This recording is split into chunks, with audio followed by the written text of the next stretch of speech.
Hello and good evening, everyone. Squadra Blast EU 2026 Sharp 1 is about to begin. I'm Hilo Nike and I'll be your caster for today. And I'm James Banks and I'll be joining Hilo to deliver the commentary for this awesome event. All right, super glad to have you with us today and yeah, really look forward to working with you.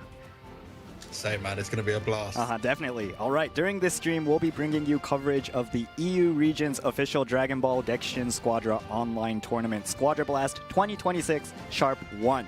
What did you think about the last tournament held in December 2025? The last one was one where the favorites in Abe's team did end up winning, but there were still some good competitive battles.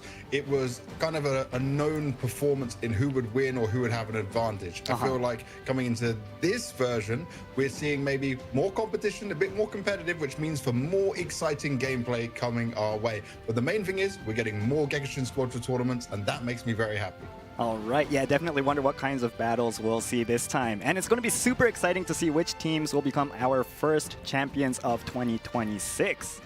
There's plenty to look forward to, so let's all make this a blast, literally. For everyone watching, please show your support and share your thoughts down in the comments section below and on social media as well. When posting on social media, please use the hashtag SQB_EU, all caps, as shown on the screen right over there in that corner. All right, now let's start off by telling you about Dragon Ball Gekishin Squadra. Dragon Ball Gekishin Squadra is the first ever Dragon Ball game centered on 4 versus 4 team-based battles. Together with your team, you fight to get the Dragon Ball at the very end of the enemy team's territory. The first team to get the Dragon Ball wins. The game is available on smartphone, PC, and home consoles, so you can enjoy it on your favorite platform. You can even engage in crossplay between platforms, and your save data can be carried across platforms as well, so it's a brand new kind of Dragon Ball game with never-before-seen features. It's also free to play, so if you have any interest at all, please give it a try. Next up, let's talk about the Squadra Blast tournament. Squadra Blast is an official tournament for Dragon Ball Gekishin Squadra organized by Bandai Namco Entertainment. This time, the tournament is hosted on 4 servers, including the new SA South America server, and will consist of a maximum of 128 teams per region competing for the top spot. Now, a little explanation of the tournament format. This tournament is organized into 2 parts, an open stage and a main stage. The Swiss system format for the open stage is a system where teams with the same number of wins and losses face off in each round. After 4 rounds, the top 16 teams advance to the main stage. In the main stage, the 16 teams compete in a single elimination format, also known as a knockout tournament. The first and second rounds are best of ones, where the first to win 1 battle is declared the winner. The semifinals and grand finals are a best of 3, where winning 2 battles results in a match victory. Both the open and main stage take place today, and the second round of the main stage is actually already concluded. For this stream, we'll be looking at the 2 semifinals as well as that grand final. Now let's take a look at the tournament so far and the teams who made it to the semifinals. All right, so for the first semifinals match, we have Abe and Lady Kimmy, and the second semifinals will be between Ramon and Swag. What do you think about these teams that made it this far? Honestly, it got so crazy close. So Team Abe is the winners from the previous Squadra Blast, EU 2025 #1. And this is a team who's been dominant in Europe. Abe himself has been the ranked 1 player in the world twice in 2 seasons. This season, though, he started to slow down a bit. He played a bit more solo queue. I think he's currently ranked 5th overall. But they almost lost in the opening. So they lost 1 game, and it looks scary for them that they might not even make it through to the main event, but they still managed to do it. Then, if we're looking at Lady Kimmy, Lady Kimmy is a set of players who definitely have a lot of skill, but they're kind of like the dark horse out of the 4 teams remaining. A lot of people didn't expect them to get that far. We know the skill they've had, but people have been saying in the last couple of months, they've certainly leveled up. All right. And then we got obviously the last 2 games. We got for the last 2 teams, Team Ramon, team that was favored to go this far. Actually, they did very good to find themselves in a position where they would be able to go up against Kaiser's team. This is a team that I feel like there was a confident team for them to go up against. And then Swag was another team. Me and you were talking about predictions going into this, right? And I kind of got all of this right up until this point. But it does mean that we've got some of the very best and the elite teams here to show us their stuff in the first tournament for 2026, and that's just going to make this amazing. All right, super excited. We do have the previous champions as well, so let's see if they can take a second championship. All right, let's move into the tournament rules. All matches will follow Gekishin rules, with divine draws being random. Usable heroes include all those that have been implemented in-game, which means we have everyone up to Kefla, and there are no limitations on divine combo cards. Next up, we have the tournament prizes. As a participation prize, all teams that made it through the open stage will receive an exclusive SQUADRA BLAST limited edition hit effect, as well as 250 Dragon Gems. Plus, they will receive P3G capsules based on their performance in the open stage. Now, here are the prizes that await the top ranking teams. This time, the winning team will earn a limited edition skin, limited edition badge, and 20 P3G capsules. The limited edition skin, as you can see on the screen, will be one for Super Vegito. Also, the top 4 teams from the semifinals will earn a limited edition badge and 20 P3G capsules. What do you think about these prizes, Banks? You know what? It makes me sad that we are the ones commentating, because it means we don't have a chance to win it. But I know, I'll be honest, right? with my skill level right now, I would not be able to win anyway. It's a beautiful skin. It's nicely designed. It's one where, you know, if they connect into your match and you're facing them and you see this skin, you probably know it's going to be a tough game or you're going to lose. And at the same time, having the badges as well, right? This is something which gives you bragging rights. This gives you this feeling of, I've competed, I've took part in the tournament, I've gone far, I'm a dangerous player when you see me in your lobby. Yes, super excited to see who's going to take these prizes. All right, and for everyone watching, we also have a serial code where you'll be able to get your 5 P3G capsules literally just by watching the stream. Easy. That's what you want to do, right? This is what everyone wants. Just for watching, even if you're not partaking in the tournament, watch the stream, get yourself some capsules. They're free. This is just a good thing for everyone. Yeah, definitely. All right, so without further ado, here are the first 4 characters of that serial code. All right, ZYPV, ZYPV, whichever one you prefer, are the first 4 characters, ZYPV, ZYPV. We'll be giving out the rest of the code during the stream, so please make sure you write these down so you do not forget. There's also an expiration date, so please make sure to watch out for that as well. On screen it says March 15th, 11 p.m. PDT. All right, so we are about to jump right into that first semifinals match. Do you have any predictions going into this game? Oh man, you know, you have to go with the favorites of Abe, because they are the previous champions. They've won a lot of tournaments, and I think the worst placing they had was a 2nd place in there. The interesting thing when I now look at Abe's team at the moment is a new member to this. There's 3 of the returning champions, Oros, Ani, and Abe. But then Arctic himself, he is the new player coming in.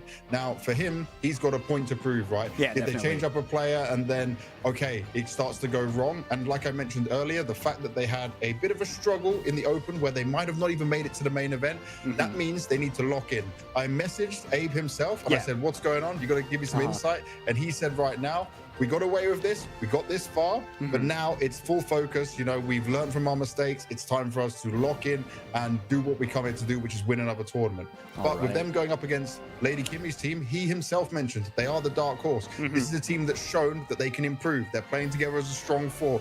All players are coming in with this hunger and no pressure on them, right? No one is expecting them to win this matchup. And when you have no pressure, that can give you such a huge advantage in the mental space, because that's what this sometimes comes down to. Making the wrong decision, you know, having maybe a little bit of a crash out and not feeling so good. That's what can't happen, especially as, yes, it's a best of 3, but remember, it's single elimination. There's no lower bracket. The winner of this best of 3 will go through to the grand final. Yeah, definitely. Good luck to both teams. What do you think about any compositions these teams might be choosing? All right, it looks like we're actually going into the hero selection. Straight in. This is great. Oh, and do you know what? This gives me my talking point straight away. I'm glad you mentioned hero compositions in here because we're going to have Oros choosing the Bardock and we're going to have Tazemba choosing the SSJ4 Vegeta. This is very stylistically different. People try to say right now that Super Saiyan 4 Vegeta is the better tank, but Bardock himself is a bit easier to play overall. We're seeing him picked a little bit more as well at the same time, but there's a lot of team play that can work out here. Also, because Goku Daima has had a buff, Abe is known to be the best Daima player in the world, but Torkis wants to challenge him on that. And then at the same time, Arctic and both Sir Darian, both choosing the newly added Kefla in there. This makes sense, right? Super Saiyan 2 Kefla is so strong right now, but I spoke about this with you. Ultimate Gohan, surely he was going to be used. Does not both look like... teams didn't use none it. of them are choosing them.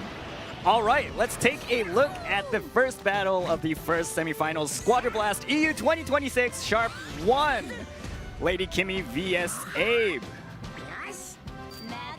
Lady Kimmy taking on Team Abe. Slightly different compositions, both teams with a lot of skill. This is all about how they're going to react to it, what kind of map control they can take early on with this, and how they're going to just work around each other. It's all going to be about making quick micro decisions based on what's happening. Already we're seeing Annie and Abe taking up this top lane for now, which means we're going to have the Kefla and the Bardock down in the south lane. And then on the other side, obviously tanks will always be down at the bottom lane. Top lane, we're going to see both Diamonds going head to head with each other. So this is kind of what I expected here overall. And it's going to be a good battle now of who's going to use the tanks better, especially here down at the bottom. But look at this straight away. Abe has got in for the first attack, as he always likes to try and do. And Oros getting in very early with his Bardock, nice and aggressive as well. And remember, Bardock benefits a lot here from being able to toughen up as the fight goes on, build his gauge up at the same time, which is going to help him using his passive the whole way in these fights. Okay, the initial fights at the moment, battling for that middle ground, taking a bit of space away from each other. Going to make sure they're healed up. Early on, they're going to get a feel for each other in here as well. Make sure they don't make too many mistakes. Yep, and for those newer players, there are 2 Divine Draw rules added to this game. We have Superstar this time, as well as the Enemy Bomb. So yeah, how does that influence this game? Superstar is a big play. Superstar benefits from certain characters, which might be why we got different choices in here. For example, having the android at the top right, choosing to have his blast attack where he can hit the balls forward on a superstar is going to be so strong for Abe taking control of this top lane in there. So there is little decisions like that come in right from the beginning and can play a big factor in this. All right, so these are champion or hero selection kind of decisions you need to make in that short period of time. And I would give them, especially early game for Android 17, an advantage because of this. Oh, Lady Kimmy taking lots of damage. Looks like the first KO. Oh! First KO going really to Team Abe. Nice. Securing that Supreme Kai as well. All right, looks like we have the first boss coming in. Yeah, and it's going to put them ahead for this first boss. Remember, the first boss comes on 2 minutes, and it's dependent on who gets this attack early on. We're going to get Jackie Chun out here. And look, they've already taken down one player. They're all jumping on it very early. Right, the Goku Diamond has to be careful, but look how quickly super fast. All right, taking down Mini Goku from the red side as well. Nice play from Abe. An extra kill. Abe is farming already very early. He's already getting close to his level 7. This is a Diamond playing with confidence, playing with skill, and he's going to try and deny this at the same time. And it comes in as well with his skill 1, coming up huge, gets the extra XP, steals that away from them, making sure they can't get ahead. You love to see it. That Jackie buff also really good on the Kefla, adding mobility. Because he's already fast anyway. Yeah. All right, so now we'll sit in, like, I would say, a bit of a waiting game for now, right? They'll try and keep it a bit more chill. They know for Lady Kimmy's side that Abe's team has a current lead within this, and it's about getting as much farm as possible. You can see already SSJ4 Vegeta worked his way up top to try and defend that top tower, but he's kind of come away at the wrong timing. Now they're pushing onto it, but there isn't any time for Abe to score any points there. They're just going to push away and do some extra damage. But right now, both lanes are in control of Team Abe. All right, and for those newer players, you can only attack the opponent's God of Destruction when your Zeno is pushing towards that side. So that actually gives you kind of a guidance on when you can attack and when you can defend or move around. Exactly, and we can see on the screens above, right, if you look below the team names we have here, you've got the Gods of Destruction and when the damage is being done, but look at this from Oros into level 7, he took a bunch of damage, half health, and then he gets the heal all the way up by transforming into Super Saiyan. He's already going to get a block on go, and Abe's there to do more damage, maybe a double KO here. The Vegeta needs to pull back, great use of the barrier wall at the same time, so he pushed him away, he stayed alive, he didn't give up too much ground, but this just means more farming and maybe a second boss to give them this extra rush damage, which is huge. Nappa is a really important boss to have early on. And giving you that rush attack bonus. All right, looks like going down. Oh. Nice take from Abe. Again, Team Abe taking the second boss. This was so fast. The teamwork, the synergy I am seeing from Abe's team, this is why they are on another level. This is why they are favorites. They've come in strong and confident the whole time from the very beginning. They've set the pace and they've taken full map control. You can see Lady Kimmy is just on the back foot. Yeah, losing players as well in that team fight. It looks like they might lose another player. It looks like their Goku might be, just barely making it out. Oh, no, it does go down. No, nice take. Not happening. And Annie's flexing with the stickers at the same time. Oh, this is great damage being done. God of Destruction taken down. Full control to be had for Abe once again. Maybe going to get away with some more kills here. Yeah, it looks like his sustainability is just insane. It's actually chasing their opponents. Nice take. Wow. Abe taking down the Kefla and the Gohan as well. Two kills coming in there. They're out the game for over 10 seconds, man. Really just dominating all over this map. And now we have to start talking about this, right? That when it gets to the middle boss, when Jacko comes in, if Abe's team get that, they'll get the triple boss KO, which means that they can full focus the other Gods of Destruction and then give themselves even more ground to work with. At all costs, Lady Kimmy's team cannot let that happen, but they cannot keep losing team fights like this. Annie now being pressured, but great use, manages to use the Vanishing Step to get away. Oros is there to play some backup at the same time, running around doing the damage, keeping the tank. Oh, and he pushed him away. Nice. He's keeping his teammates alive. Yeah, everyone's still alive on the board. All right, looks like they are fighting back. Nice 2 KOs for Team Abe. The coordination is insane. All right, the boss up as well now. 2 players down for Lady Kimmy. It looks like Team Abe will be securing this boss for that triple boss KO that you're just mentioning. All right, just a solid move.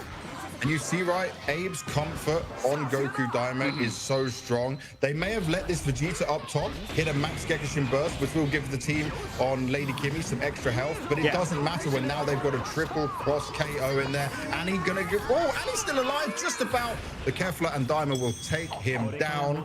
That does mean they lose 1 battle in here, but they're in such a good position. Another God of Destruction down, only 2 remain, and Arctic, look at the speed, running away. Actually, just 1 remaining, it looks like. 1 God of Destruction remaining for Lady Kimmy. 1 left, that's brilliant. It was a little bit delayed on my screen of what I was seeing, but say that's what you can do when you get the triple boss KO in there. It's the insane amount of aggression. Looks like they're just going to go for it. They're going for this team fight. They are pushing this God of Destruction as well. 3 seconds. Not too much in there. Another oldie's going to come out. All right, next boss will come out in the at the 8-minute mark, so they still have some time for that. How can Lady Kimmy come back in this game? Lady Kimmy's way to come back, it's only from a really bad team fight coming out from Team Abe, which they've not been making those mistakes. It's going to be really hard to push them around in there. There's now an ultimate back on Abe. His has been restored. Bardock's is still there. He's obviously only level 10 at the same time. But Bardock's super attack, Riot Javelin, can be very strong used in the right team fight in it. It's not his main attack. He's actually one where his super attack's not the focus in here. But it can be used very well in a team fight. All right, just 10 more seconds for that Ribrianne. Very smart from Lady Kimmy's team, though. They are still trying to farm as much as possible. Look at SSJ4 Vegeta making a play up top to try and get another God of Destruction down. But what this might mean, and there you go. Straight in with more damage being done. It looks like the 4v3 coming in. They're pushing out, finishing the game as well. They can't do it. It's not possible. They're not going to get it so fast. SSJ4 Vegeta tried to push forward, actually left his team exposed, and Team Abe will be the winners of Game 1. All right, super solid performance from really the entire team. Yes, definitely. And look at Abe styling on his Goku Daima, back to what he does best, the character he loves the most. He puts so much time into it. And there's a reason why he was #1 in the world multiple times. Yeah. All right, that was actually a super quick game as well. Just boom, boom, boom, boss, boss, boss, take. So, all right, what does Lady Kimmy need to do for this next game? I think Lady Kimmy might want to look at the composition of heroes they're choosing in there, right? Obviously, the superstar did reflect in some of that, but it was just getting off to a bad start early on and then struggling to come back into it. Obviously, losing all bosses in there is not ideal at the same time, but it just felt like the aggression that was thrown towards them by Abe, they were not able to deal with. This team just kept moving on forward. They had a great strategy on how they wanted to play it, and they were just being outplayed in how much map control was had there, because you can't just give up ways so much time and time again. Yes, you lost the first boss, but it was the timing of how they wanted to fight into Nappa. And if you look at this, Abe was already straight onto the second boss very early on and gave them no space to be able to do anything. All right, let's take a look at the results from this battle. I'm interested to see how many kills Abe got in there. Wow, 11. Super 11 insane is strong. performance. Yeah, as opposed to everyone else, This is the problem. Actually.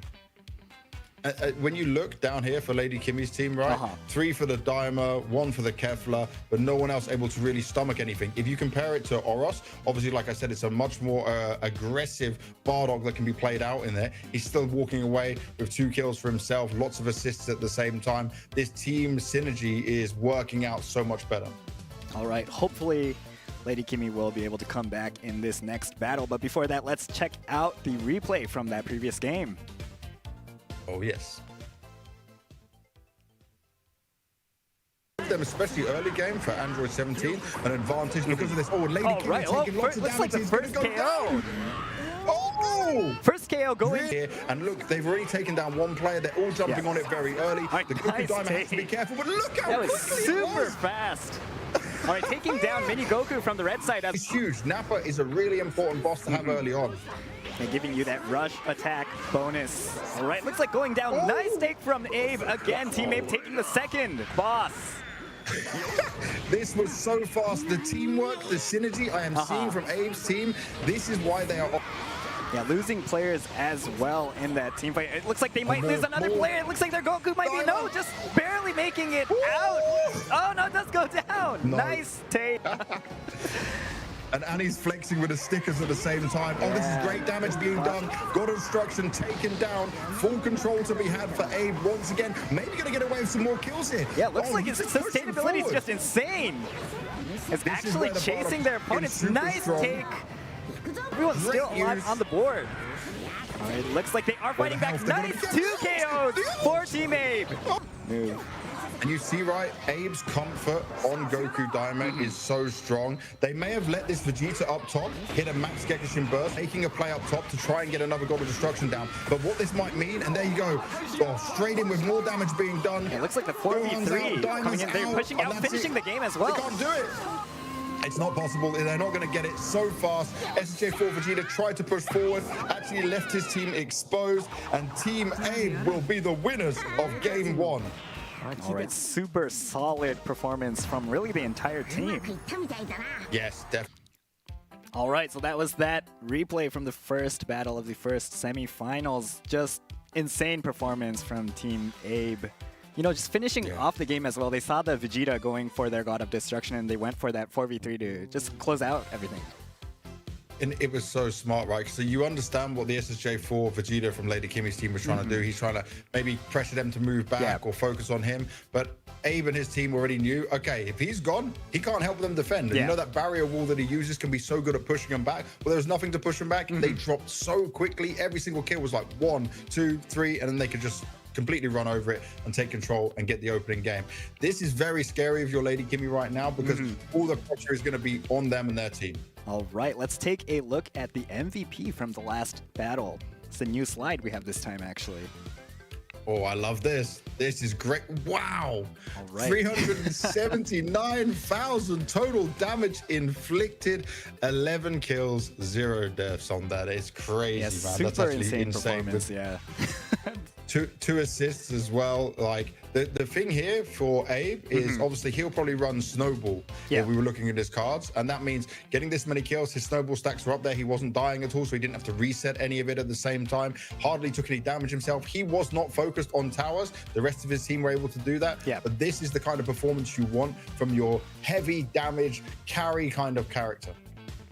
All right, so Lady Kimmy will really need to work on stopping Abe this next battle. Yeah. Just Abe had super good coordination with the Bardock as well towards the end in the bot lane when the Bardock was just sustaining all the damage, and then Abe flew in to just finish off the attackers. So he has super good coordination from the team as well to just make sure that Abe can, you know, snowball, literally. Yeah, and that's the name of the game, right? When you're running snowball to be able to do it.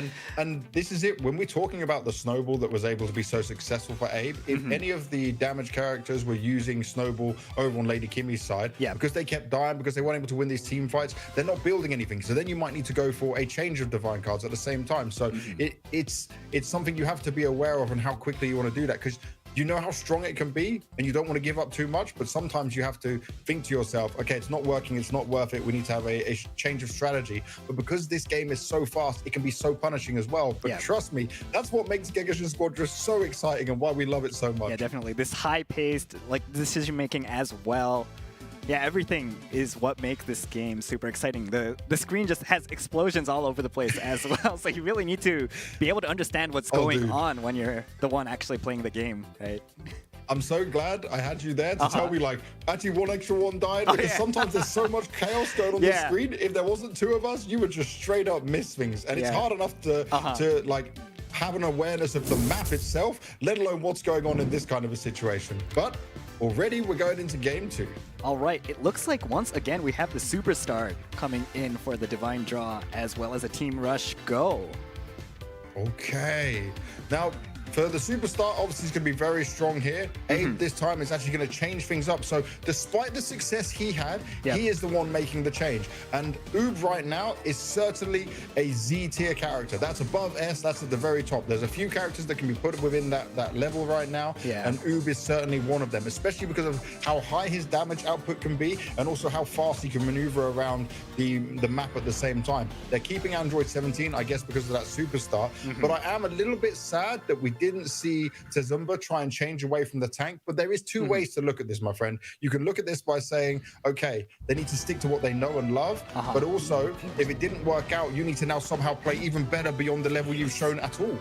All right, let's take a look at the second battle of SQUADRA BLAST EU 2026. Sharp won the first semi-final match between Team Abe and Team Lady Kimmy. Oob with the skin on as well, looking damn good at it at the same time. Oob's super strong right now. I see him a lot in solo queue as well. Just super mobile, just high damage as well. Similar to, I guess, Kefla in that sense, just insane mobility and just damage all over the map.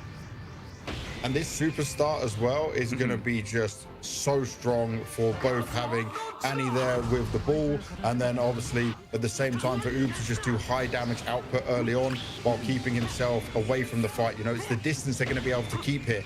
This is going to be interesting to see how Torkis, the Goku Daima, is going to be able to deal with this, because like I said, they've stuck with the same composition on Lady Kimmy, which obviously it's something they already know how to play against. Oh, the first kill could be going down. Yeah, Look looks like we might have a KO here. All right, nice. Actually, 2 KOs, baby. Nice. They do take down the Gohan and the Goku. Nice double KO from Team Abe in the top lane.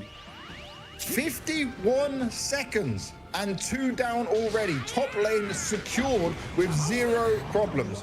Aros is going to find himself on his Bardock, just taking some damage, some chip damage at that. Nothing to worry about here down on the bottom lane. But this already puts Abe in the driving seat, just getting those initial kills, getting the extra XP. Remember, when you kill both of them, you can take all the farm away. You know, all the Cell Juniors that are around, you can take that early on and take control. You can find yourselves having just the Freezer forces taken up at the top lane and give yourself the XP that is so important at this stage of the game.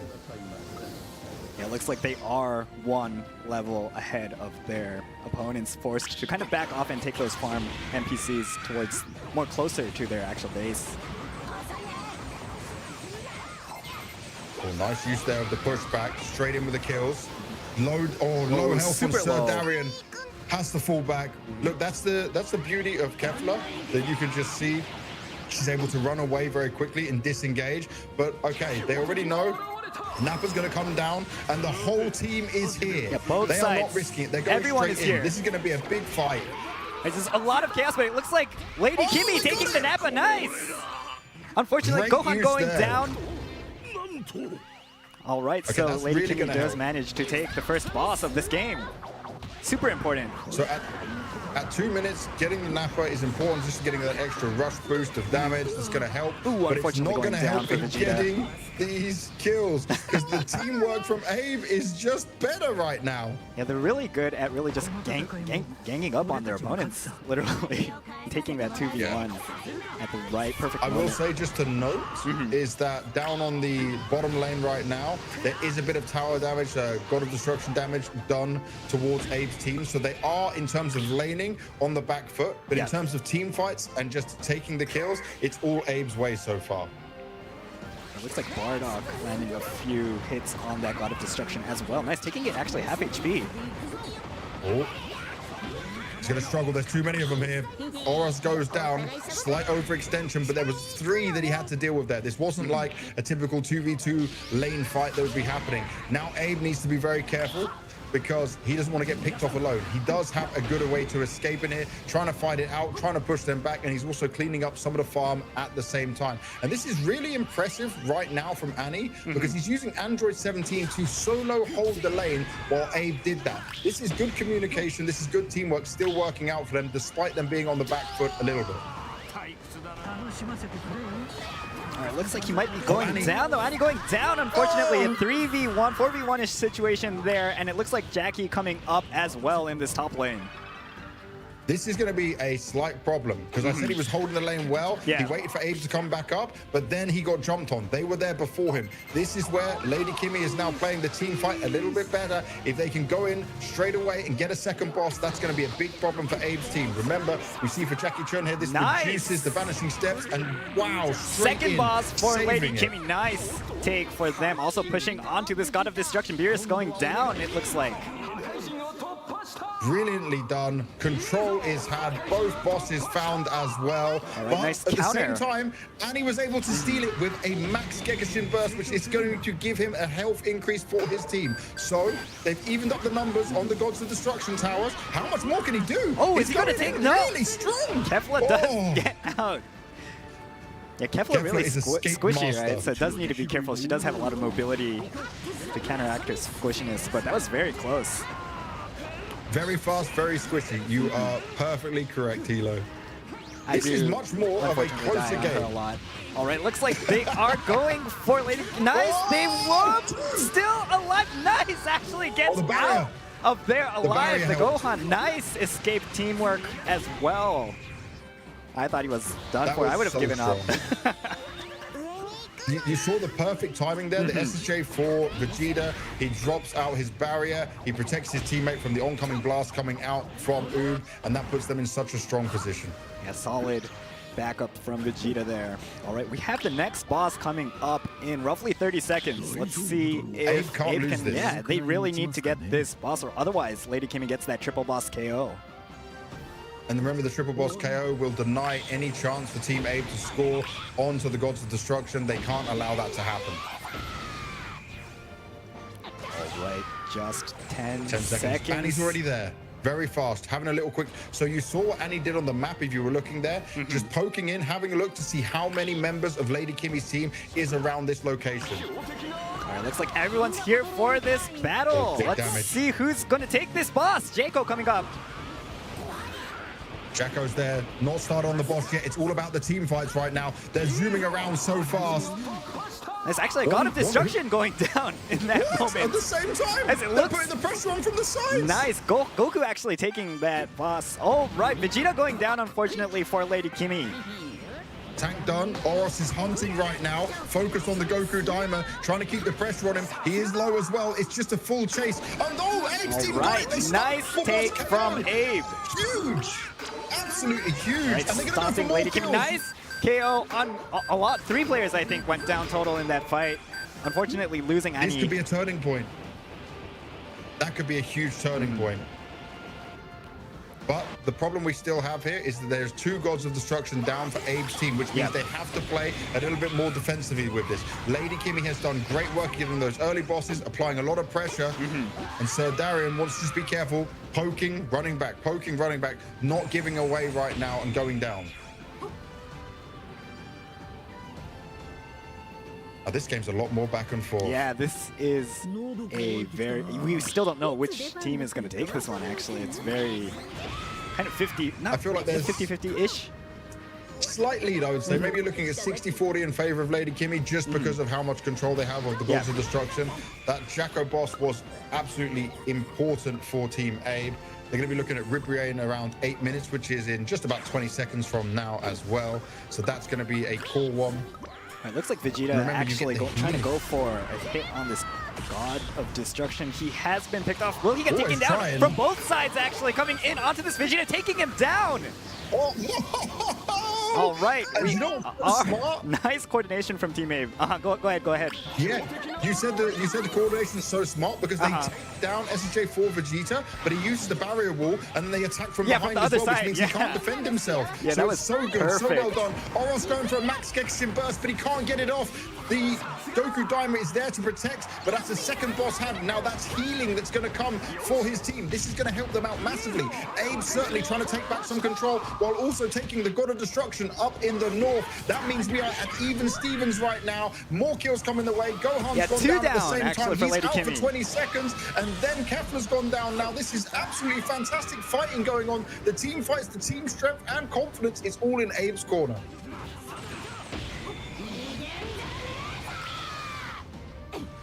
And they can farm. They can farm. They can farm gain up levels. Right now, yeah. It looks like they will be pushing this upper top lane. Oh, nice! Taking down 2 players. Whoa, wow. They will be getting this God of Destruction as well. Nice take. It looks like they'll take a player as well. Gohan going down. 3 KOs. Kefla, the last player for Lady Kimmy. It looks like they will be going for the Dragon Shell and the Dragon Ball as well. Wow. Fighting from behind, Team Abe not only taking the second game, but also marching their way into the grand finals over Lady Kimmy with confidence. Yeah, really coming back from being down 2 bosses and 2 towers, right? Super nice comeback. We saw that really Lynch coming up from both sides on that Vegeta as well. That was so insane. Really impressive. Really impressive. And you know what? It came to a point where Lady Kimmy had that control in there. Obviously, avoiding getting triple boss KO gives them a massive help. Then getting the healing at the end with the Ribriane, it evens out a bit. But it was the God of Destruction plays that were coming out from Lady Kimmy. A lot of times it felt like Team Abe was on the back foot, having to chase after it, not knowing what was going on. But in the end, it still came in their favor because the team fights were just executed so well. Team synergy, how you communicate and coordinate together is so important. Impressive stuff. Yeah, definitely. Let's take a look at the results from this game. All right. Okay, a little bit more split. Still a solid still getting the performance, MVP and being great. Yep, still, even though he's changed over from the Daima into the Oob, he was able to be in a better position there. Tazumba had a lot more great work coming out on the Lady Kimmy side, but it still wasn't enough to be the difference maker in there. Yeah, definitely. He did have that nice save on his Kid Gohan as well in the top lane there, just barely making it out thanks to that barrier. So good plays from Lady Kimmy as well. Unfortunately, losing, though, to Team Abe. All right. And Team Abe, right? Go ahead. From one game of not making it to this stage of the tournament, not making it to the main stage, and now 2-0ing in the semifinals to find themselves in the grand final for back-to-back SQUADRA BLAST tournaments, 2025 and 2026. Yeah, definitely stepping it up for this finals tournament. All right, let's take a look at the replay from our previous game. Same composition on Lady Kimmy, which obviously it's something they already know how to play against. Oh, the first kill could be going down. Yeah, looks like we might have a KO here. All right, nice. Actually, 2 KOs, baby. Nice. They do take down the Gohan takedown and the Goku. Nice double KO. This is going to be a big fight. There's just a lot of chaos, but it looks like Lady Kimmy taking the Nappa. Nice. Super important. So at 2 minutes, getting the Nappa is important. Just getting that extra rush boost of damage that's going to help. Ooh, but it's not going to help for Vegeta, who hits on that God of Destruction as well. Nice, taking it actually half HP. Oh. He's going to struggle. There's too many of them here. Oros goes down.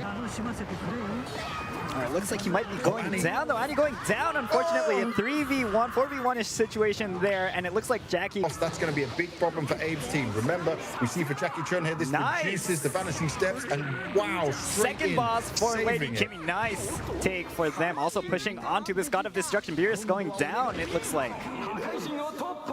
Really? Goku actually taking that boss. All right, Vegeta going down, unfortunately, for Lady Kimmy. Tank done. Oros is hunting right now. Focused on the Goku Daima, trying to keep the pressure on him. He is low as well. It's just a full chase. And oh, Abe's team got it. Nice take from Abe. Huge. Absolutely huge. Right, and they're going stopping Lady Kimmy. Nice. From both sides, actually, coming in onto this Vegeta, taking him down. Oros going for a max Gekishin burst, but he can't get it off. The Goku Daima is there to protect, but that's the second boss hand. Now that's healing that's going to come for his team. This is going to help them out massively. Abe certainly trying to take back some control while also taking the God of Destruction up in the north. That means we are at even Stevens right now. More kills coming the way. Gohan's gone down at the same time. He's out for 20 seconds, and then Kefla's gone down. Now this is absolutely fantastic fighting going on. The team fights, the team strength, and top lane. Oh, nice! Taking down two players. Oh, wow. They will be getting this God of Destruction as well. Nice take. It looks like they'll take a player as well. Gohan going down. Oh. 3 KOs. Kefla, the last player for Lady Kimmy. It looks like they will be going for the Dragon Shell and the Dragon Ball as well. Wow. Fighting from behind, Team Abe not only taking the second game, but also marching their way into the grand finals over Lady Kimmy with... All right, that was the replay from Team Abe and Lady Kimmy's semi-final match battle 2. So how was that, looking back at that replay? Dude, it was very exciting. The first game was kind of dominant one side, right? Abe's team had it in their hands, full control. This time, Abe decided to switch things up, change into the Super Oob rather than playing the Goku Daima. And you thought, especially off the beginning, where it didn't look so good for them, that maybe they made a mistake.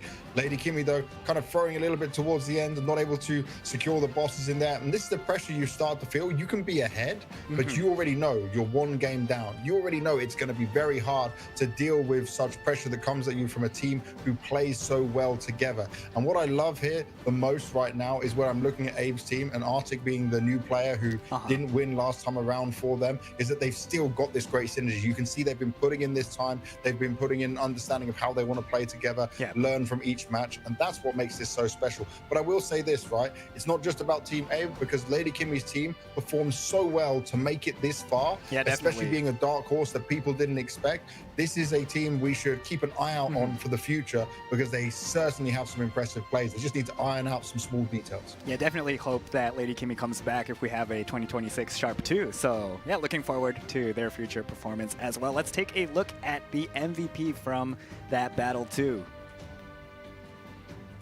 All right, so once again, Abe on the damage roll. Oob. 0 deaths once again. Never getting taken down, literally. Super strong. Yeah, and do you know what's really important here for Abe is that when he's playing Snowball, when he's making sure he doesn't want to lose these stacks, he can't die. So he needs players that can escape really well. You can do this so well on Abe, get that extra speed in there, dart in, dart out, find yourself having a lot of impact as well. Now, he didn't do as much damage, but it didn't really matter because it still was able to play the game he wanted and take that extra control. You saw how he was maneuvering between both the top and bottom lane, even sometimes leaving Annie on his own to defend that top lane, and it was still working out for them, even though they lost those first couple of bosses. All right, next, let's take a look at the tournament brackets and the next matchups.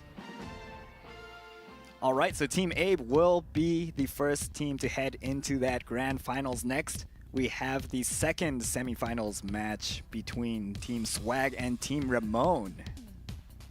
Oh yeah, this is one to be very excited about, especially Team Ramon has Godspot, who placed top 4 in the Squadra Blast EU 2025. So he has the experience, he has the knowledge in there. There's one player on their team that I'm a little bit more nervous about in terms of experience and skill, but they've done well to get this far. But I've still got to give maybe the edge in this one to Swag overall. But either way, both these teams, they need to show their absolute best right now going into the best of 3 and how they're going to work on changing things up as they go through this game.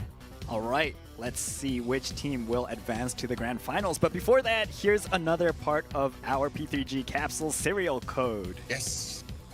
All right, the next 4 characters is SE52, SE52, SE52. Please make sure to write these 4 characters down as well. We'll continue to give out the rest of the code during the stream, so please make sure to check those characters out as well.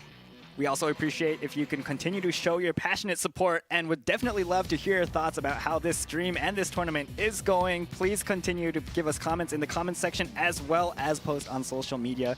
Don't forget hashtag SQB_EU all caps. Please use this hashtag when posting on social media. Oh yes, thank you very much. All right, and now before our next semifinals match, we actually have statistics from Season 3. So first off, let's look at the most used heroes on the EU server. Okay. All right, so I'm just going to read these off. First place goes to Super Vegito with a 11.6 pick rate. Second goes to Legendary Super Saiyan Brawly. Third going to Super Saiyan 3 Son Goku. Fourth going to Bardock. Fifth going to Ultimate Gohan. And sixth place going to Super Saiyan 4 Vegeta. We saw some of him in the battles earlier. Seventh going to Gotenks. Eighth going to God of Destruction Topo. Ninth Hit. And 10th we have Super Saiyan Vegeta. Okay, what do you think about these pick rankings? So, looking at these pick rankings, I would have thought that some other players would have been picked more in there. Obviously, we do need to remember that Kefla right now was obviously most recently added, so maybe some people haven't unlocked her right now. Maybe people are not playing with her so confidently. But I will say that like Super Vegito makes perfect sense, and it does seem, if you look at this, it's like a popularity contest. Yeah, I keep saying this, but Ultimate Gohan is a must play for technical, especially if you're solo queue. Like, he's just so strong. But you can see in the first games we had here, no one used him because obviously there's a lot of factors, such as the starts you get, you know, the divine cards you can work with. There's all this that needs to be thought about when picking into your characters. But like Bardock, SSJ3 Goku, Broly, and Super Vegito, they're all characters that are so popular, which makes sense why they're at the top. You know, if you're playing for fun, you're not playing for competition the whole time, you want to use the guy you love most. You know, I'm a massive Vegeta fan, so I was using Vegeta when he was not so in meta and not so strong, but right now we're kind of eating good with SSJ4 Vegeta being 6th in the pick run right now. Definitely. I probably have a lot to do with that. Yeah, I use Vegito a lot. Unfortunately, I'm not on the EU server, but yeah, I use a lot of Vegito. Love the Brawly, the way you can kind of smash through your games. Yes. And yeah, Goku, always a solid pick. I agree. We might hopefully see some more Gohan moving forward, Ultimate Gohan. So yeah, super excited to see what Ramon and Swag do with their technical role. All right, next let's look at the hero KDA rankings on the EU server for Season 3. All right, so first place going to Super Saiyan Bardock with a 2.95 KDA. Kefla getting a 2.9, and Baby actually getting a 2.79. I'm so confused. All right. Fourth place going to Kid Gohan, 2.65, and fifth going to the Super Saiyan Kale with a 2.62. Sixth going to Hit. Then we have Gamma 1 and Gamma 2. Eighth place going to Piccolo. Ninth will be Good Majin Buu, and 10th we have Zamasu. All right, what do you think about these numbers? It's very interesting because I'm looking at this and like Bardock, like I said, bit of an easier tank to play, super effective as well as like getting some of these early kills and taking control of lane. Kefla, coming in is like in such a good position. We saw it's not picked so much, but when it is picked, look what it's doing. Yeah, it's she's doing performing craziness. really well, even in solo queue. Such a fun character to use at the same time. But then this one, Baby, confuses me. I'm not seeing him in my games. Yeah, like, who is doing this? How is someone having success? There must be a couple of players who just really love Baby and they are dominating. I just haven't seen them quite yet. Yeah, definitely. These are stats from an average role rank of C4 or higher, so it's not the super low kind of level players. It's we have the B's and A's in here as well. So yeah, I guess a lot of people are doing really well with Baby. Definitely. And you know what? Maybe we'll start to see some more of that in there as well. Yeah, is there anything else that is interesting? I think the Kale actually is pretty surprising in 5th place. Kind of fell off with kind of the mobility damage roll characters coming in, as well as the kind of gap closing kind of other characters as well. Do you know what I'll say is Kale has always been quite a specialist character anyway. So even when getting nerfed, the people who can play really well and play strong with her, they probably able to keep that going, you know, even as the meta shifted, and use it in a way. And if you don't know how to deal with it, you know, some people just completely crumble and let her snowball and get going and take over a game. So I can imagine that happening a couple of times. Yeah, definitely that Berserk mode coming in with her super attack is kind of scary, you know, honestly. You have that kind of brawly-ish kind of mode that comes in with her as well. So super exciting to see in my solo queue games. Not too often, though. We don't see her too often, unfortunately. All right, so we are just preparing for the second semifinals match. Do you have anything you want to, any heroes, characters that you want to see coming into this match from any of these players? I'm interested to see if either of them are going to go for the Ultimate Gohan, you know, maybe where they both go for it as well. That was kind of be maybe a favorite one coming in there. And as we get it, there we go. We have 2 of them. The double is what I want to see in here. Now, this is where things are going to get a bit interesting. The Ultimate Gohan's going straight in there. Kefla is almost a must pick. Now we're seeing double Super Vegetos. And for now, Noctis is going in with the Bardock Godspot.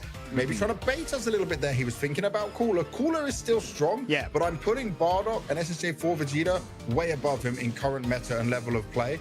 The thing is, I will just say that I still think that Bardock can be a better character in some of these team fights, team composition, despite how strong SHA4 Vegeta is. It's just a bit easier to use Bardock at the moment.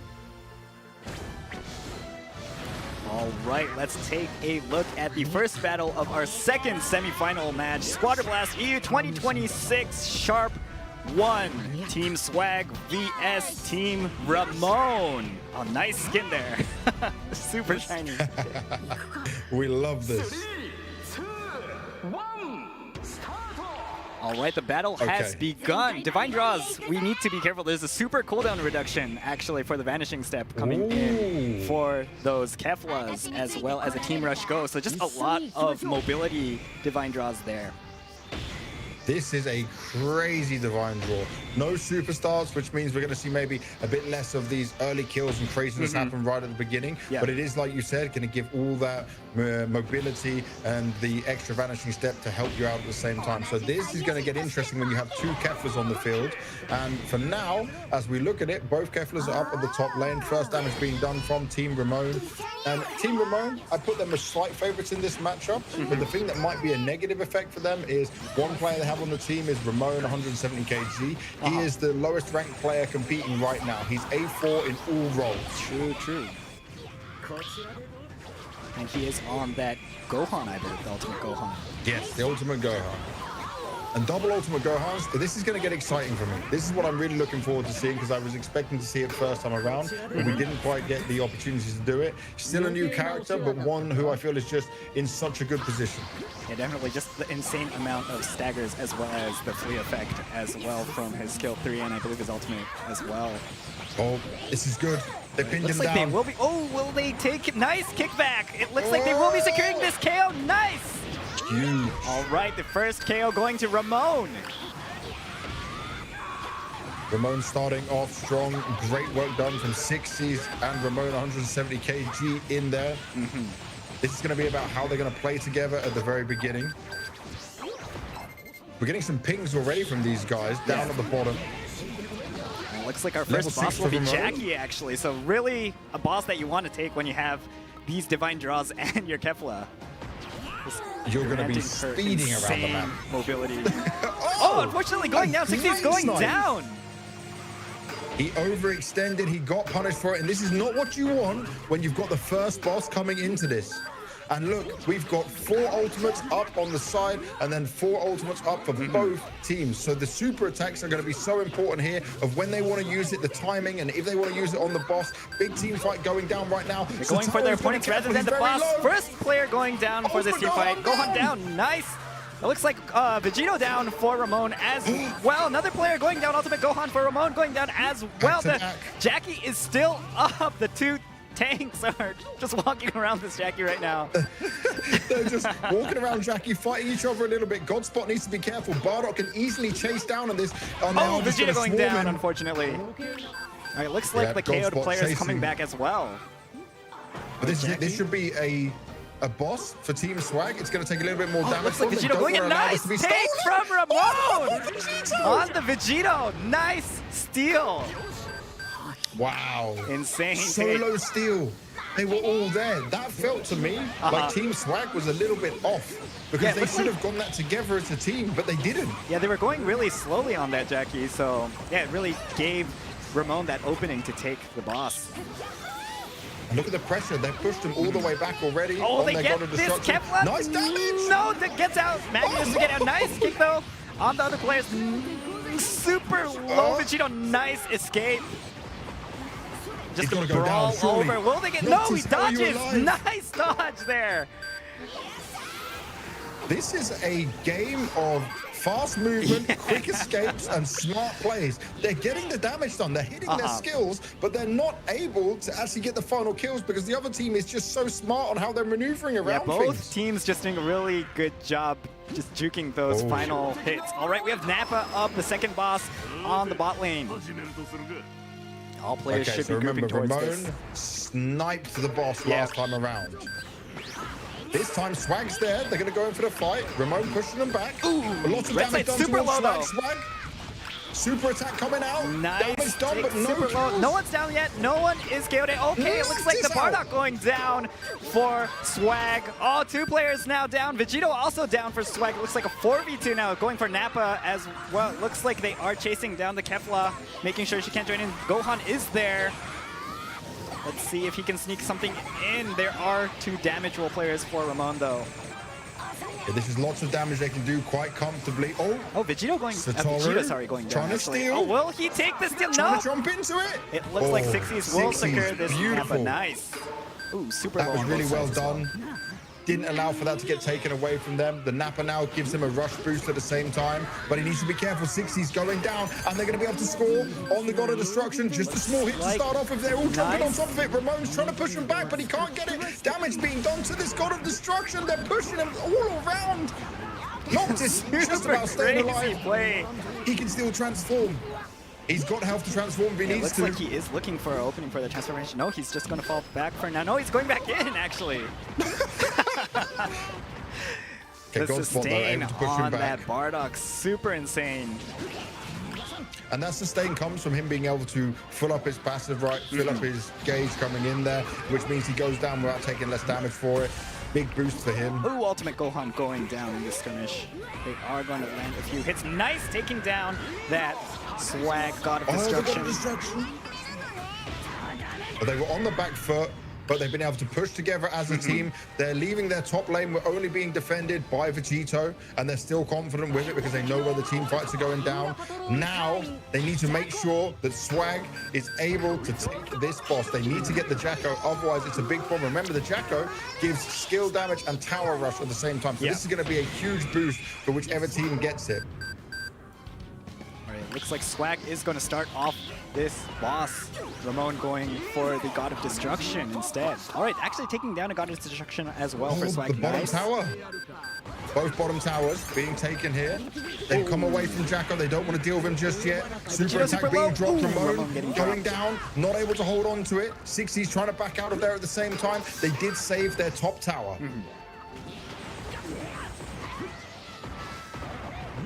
Godspot can use his barrier if he needs to and keep him away. He's staying alive so well. Pulls him in at the same time, going for the fight. He's got 60s to back him up. Oh, will Vegeta get out? Look at the speed. Nice barrier. Oh, the Kefla flying just all over the place, but not finishing him off. He's still alive. He's still alive. Godspot managing to stay alive. The God of Destruction at the top has gone down. This is now a lead for Team Swag. And remember, if they want to now, where they push them so far back, they can go back for the Jacko and make sure the triple boss KO doesn't come in. Godspot keeping an eye on it. Doesn't want to allow him to do it. looks like the mobility is really helping Swag here.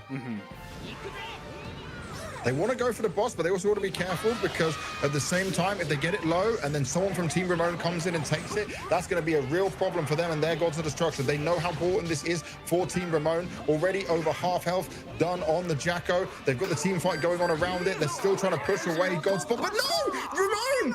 They managed to get a God of Destruction at the same time. That's brilliant. Yeah, Gohan's still pushing, actually. The boss, and he's going. Nice levels, backdoor smart there. on gameplay.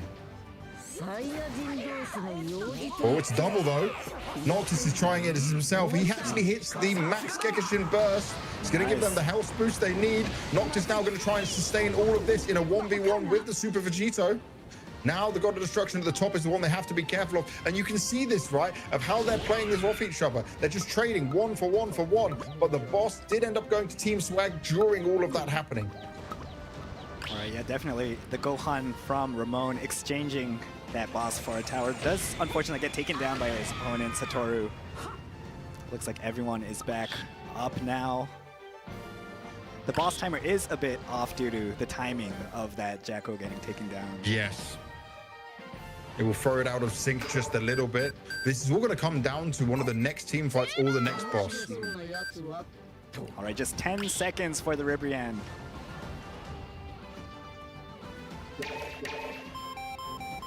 It's whoever makes the mistake on the fight. Definitely. Oh, Vegeta's going up on his own to try and do some damage onto the God Tower, but he actually pushes him into a wall, which is going to help them quite a lot. It looks like his teammates are going for the boss. Oh, all right, let's see how long Godspot can distract. Yeah, definitely. Oh, it looks like they have noticed that the boss is getting attacked. It will be a 3v3 here. It looks like on the boss. Oh! Ribrian taking a lot of damage. They need to hit some super low. Vegito coming in as well. Let's see who takes it. Nice take from the Bardock. Noctis taking the second boss, Ribrian, for his team. Ultimate Gohan for Ramon taking down as well. Ooh, 2 players down. It was worth Swag. Yeah, definitely worth it. But they need to be careful now. Look, the straight push from Team Ramon going for this top tower now. Noctis also going to do damage to the top tower of Team Ramon. It looks like he might take it down, actually. Will he be able to finish off this God of Destruction? This bot lane tower also super low. It looks like he might actually go for the last tower as well. Will he? It looks like he is trying to move towards that bot lane God of Destruction. Just one more hit on it almost. Look how well he can stay. He's so alive as well. It's crazy how long he can stay alive. Unfortunately going down. All that damage was going on to him. He was definitely trying to push his way forward, but we still see a lead now for Team Swag. 2 bosses each, and remember, it's the healing boss Ribrian that went the way of Swag, which is so beneficial at this last part. What a great snipe coming out there. Yeah, just adding an additional amount of sustainability for Noctis's Bardock there. All right, looks like they're just going to charge in for this God of Destruction. Nice take. Now they just have to take that Dragon Ball. Will they make it to? Nope, it looks like Satoru going down. Everyone's pushing fast, so all the damage being done. They're trying to break the shell up. Yeah, they are trying to fend it off, though. Ramon trying to fend it off. The Dragon Ball is open for taking. One tap. It's just a one tap. Yeah, literally just a one tap to finish this game off for Swag. Swag's going for it, but they need to defend. Yeah, Swag straight in, snap to grab it. All right. Team Swag, first game. A huge congratulations to them. They played it out so well. The snipe's so important. The boss is going their way. Impressive stuff as they managed to keep Team Ramon at bay. And of course, it's the Super Saiyan 2 Kefla that comes out on top with the MVP. All right, super, honestly close game in comparison, I think, to that first semifinals match. And just good performance from both sides as well. It just, yeah, wow, there's a lot going on in that game. Just exceptional plays from both sides, I think. That was hard for us to follow. Yeah. I think that was one of these games where it really could have gone either way, especially how the early game planned out there, and just with how fast all the mobility was. It was so hard for them to keep track of what was going on. All the steals going towards the Gods of Destruction at the same time. All of these very small little details that played a big part in how the game ended up. All right, let's take a look at the results from that game. All right. Okay, here we have it. Oh, wow, 12 KOs on Swag, actually. Insane. Swag was doing the carry performance of a lifetime in comparison, you know? Yeah. And again, we're seeing the Bardocks come out on top. They're basically running the same comp, but just different tanks in here. Bardock is putting himself in such a good position as being the optimal one within these team fights. And, let's see. How are the Gohans this game? What do you think the Gohans? How did they do this game? I feel like Ramon at the beginning, the early game, was playing so well. We were talking about him a lot in what he was able to do. As I already mentioned, he was the one with the lowest rank in there, but he certainly didn't play like that.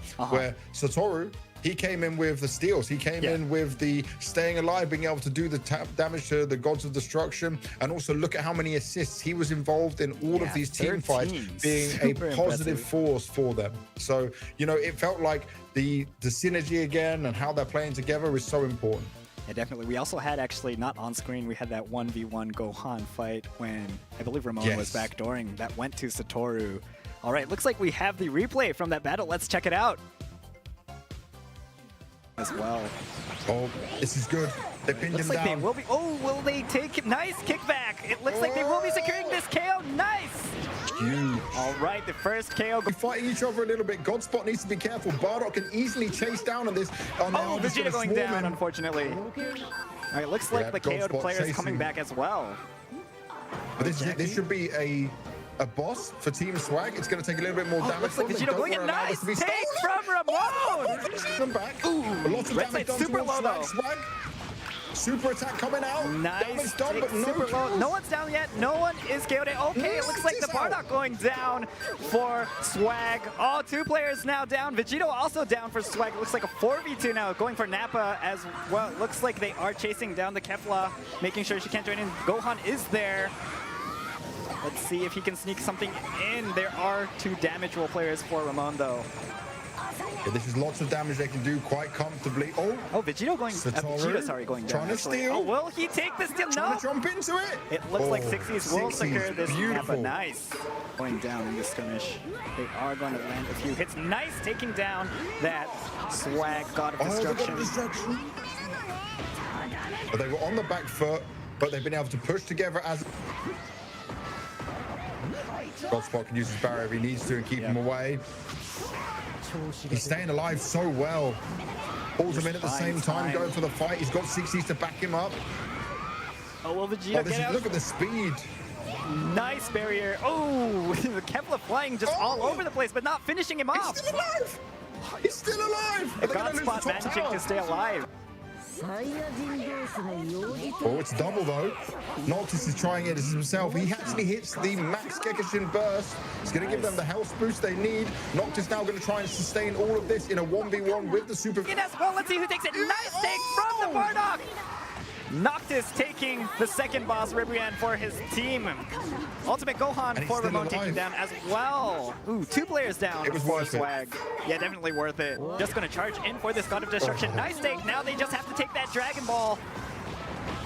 Will they make it to? Nope, it looks like Satoru going down. Everyone's pushing fast, so all the damage being done. They're trying to break the shell up. Yeah, they are trying to fend it off, though. Ramon trying to fend it off. The Dragon Ball is open for taking. One tap. It's just a one tap. Yeah, literally just a 1 tap to finish this game off for Swag. Swag's going for it, but they need to defend. Yeah, Swag straight in, snap to Dragon. All right. Team Swag, first game. A huge congratulations to them. They played it out so well. The snipe's so important. The boss is going their way. Impressive stuff as they managed to keep Team Ramon at bay. And of course, it's a super. All right, so that was the replay from Battle 1 of our second semifinals between Swag and Ramon. Looking back, how was it? How was that replay?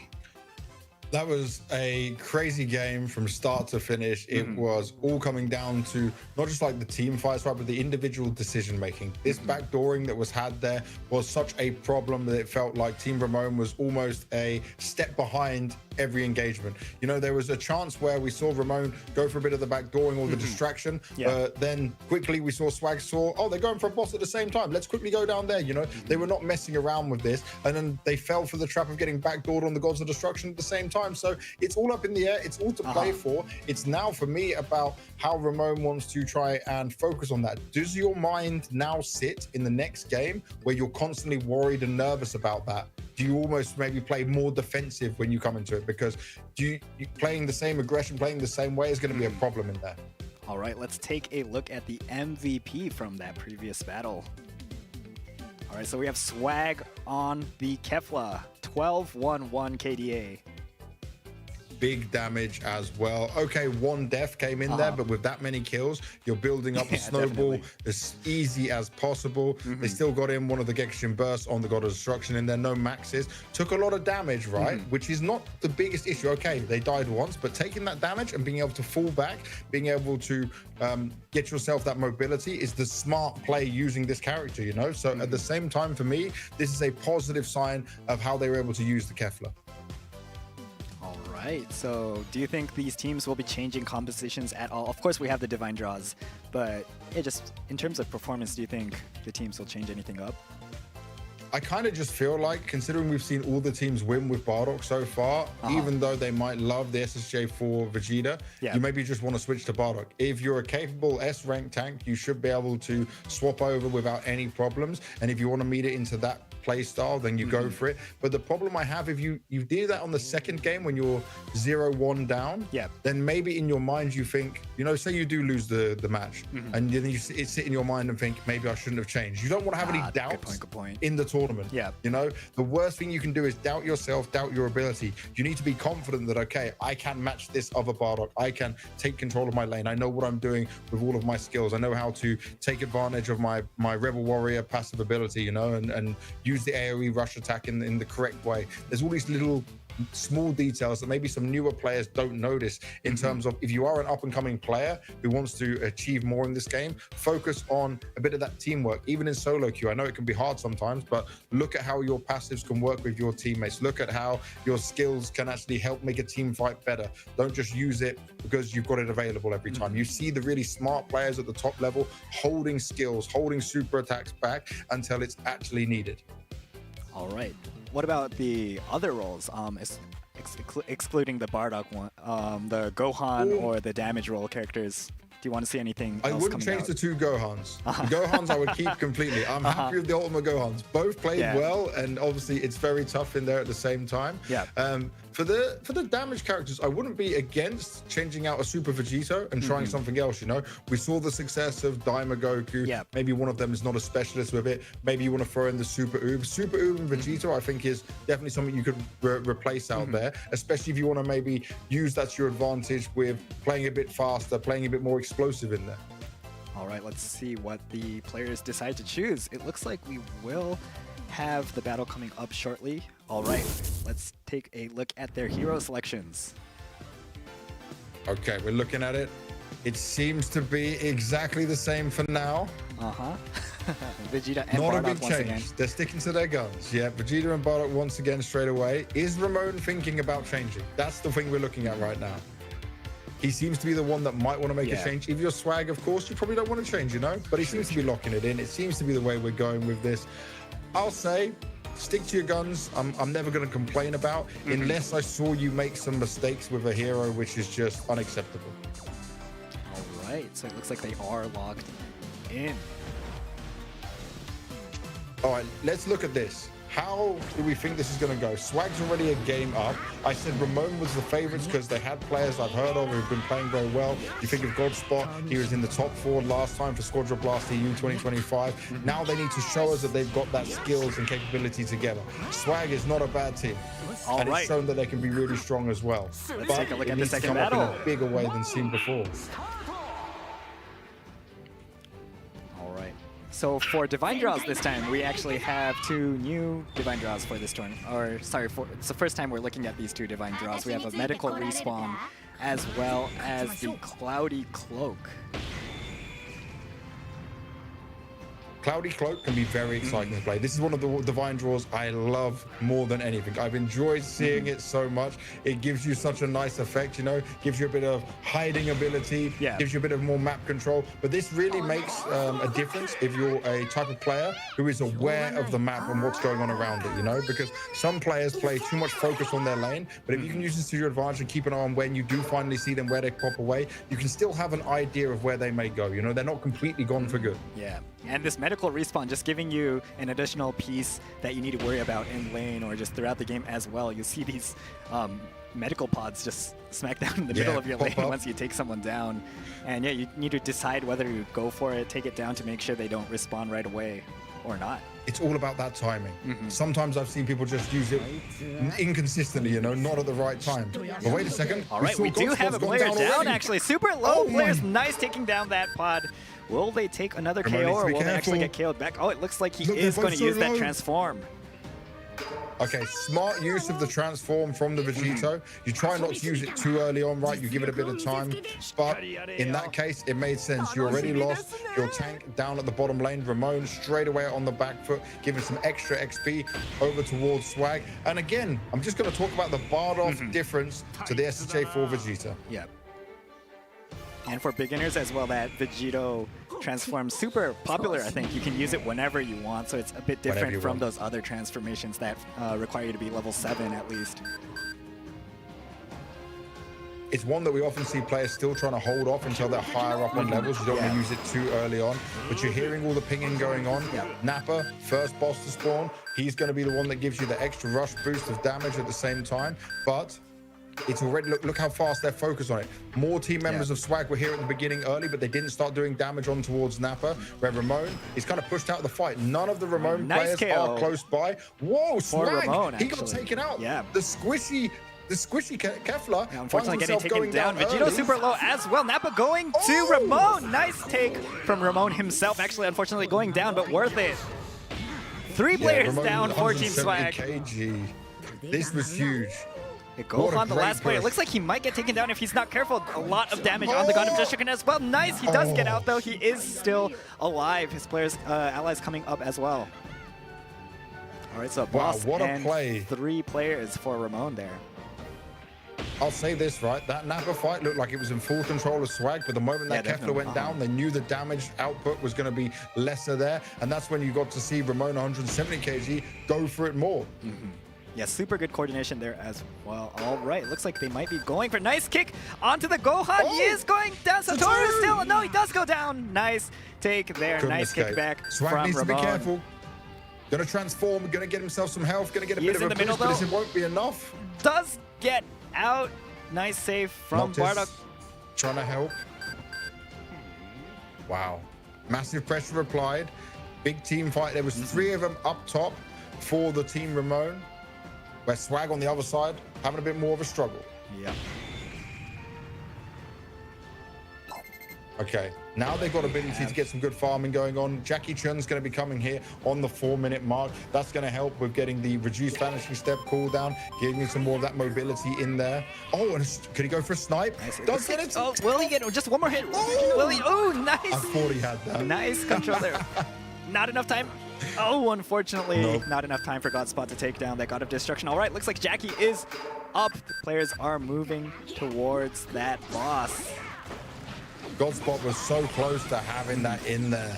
He will be a bit late for this team fight. It looks like Ramon getting pushed back a bit. Just yet. Both sides playing a bit safe. Oh, no, Gohan super low, Satoru super low. Will he get out? No, he does get taken down. His teammates as well, super low. Nice take. Kefla vs Kefla there, 6. Taking out his opponent. All right, this is 2 down. Ramon cannot afford to go down. They're going to be in a really bad spot here. Jackie Chun is going to be completely open and free to take for Ramon, giving him a second boss, unless some people can come back to back him up straight away. They're pinging. They know what's happening. They know what's going on. Godspot's just like, okay, I'll try and tank and keep him off as much as possible for you guys to come back into it. 60's looking to get some extra damage, trying to get that level 10. Yeah, Swag is back. He is in the area now. All right, it does go to Team Ramon though. No, sorry, the God of Destruction going to Team Ramon on the bottom lane. Nice take for Team Swag actually on the boss. So 1 God of Destruction goes down for the side of Team Swag, which means Ramon gets 1, but they trade it on the other side for a boss. So a bit of backdooring happening at the same time. Looks like Swag taking the top side God of Destruction as well. Will he get out? Knocked is super low. Ooh. He's so low. Unfortunately going down. Nicely done. Oh, I love these cinematic cuts every time. It's so good. Oh, more! Good going in for 3! Is insane. All right, looks like nice take for Team Ramon. 2nd God of Destruction for them. And it looks like next boss coming up as well. Ooh, Gohan super low, but trying to defend his God of Destruction. He is going down, unfortunately. It's some backup though. This will help out. Noctis is only level 10. Kefla is level 10 already. So Noctis is only level 7, while Kefla is also level 10 on the side of 60s. Looks like they're rushing for this Jacko. And damage.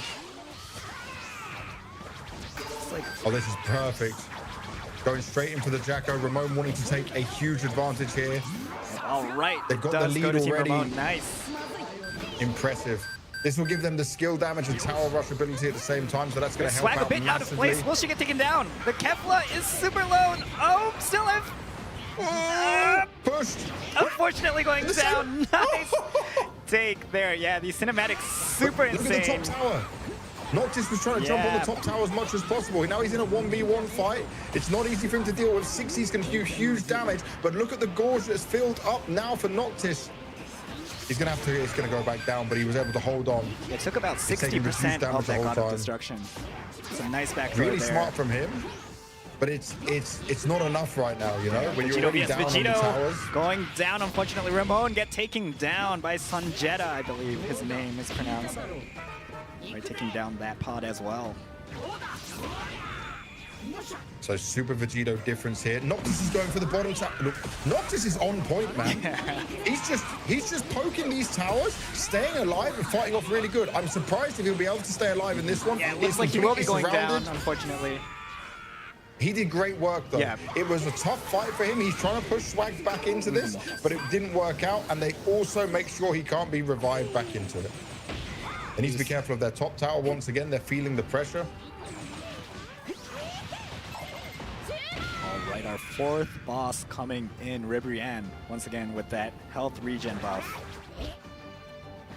I'm seeing a different style of play coming out from Swag though, right? Yeah. I spoke about this early on, about how they would try and deal with the backdooring and if they're going to keep doing it. Well, they're happy to go for it. They're comfortable to go for it.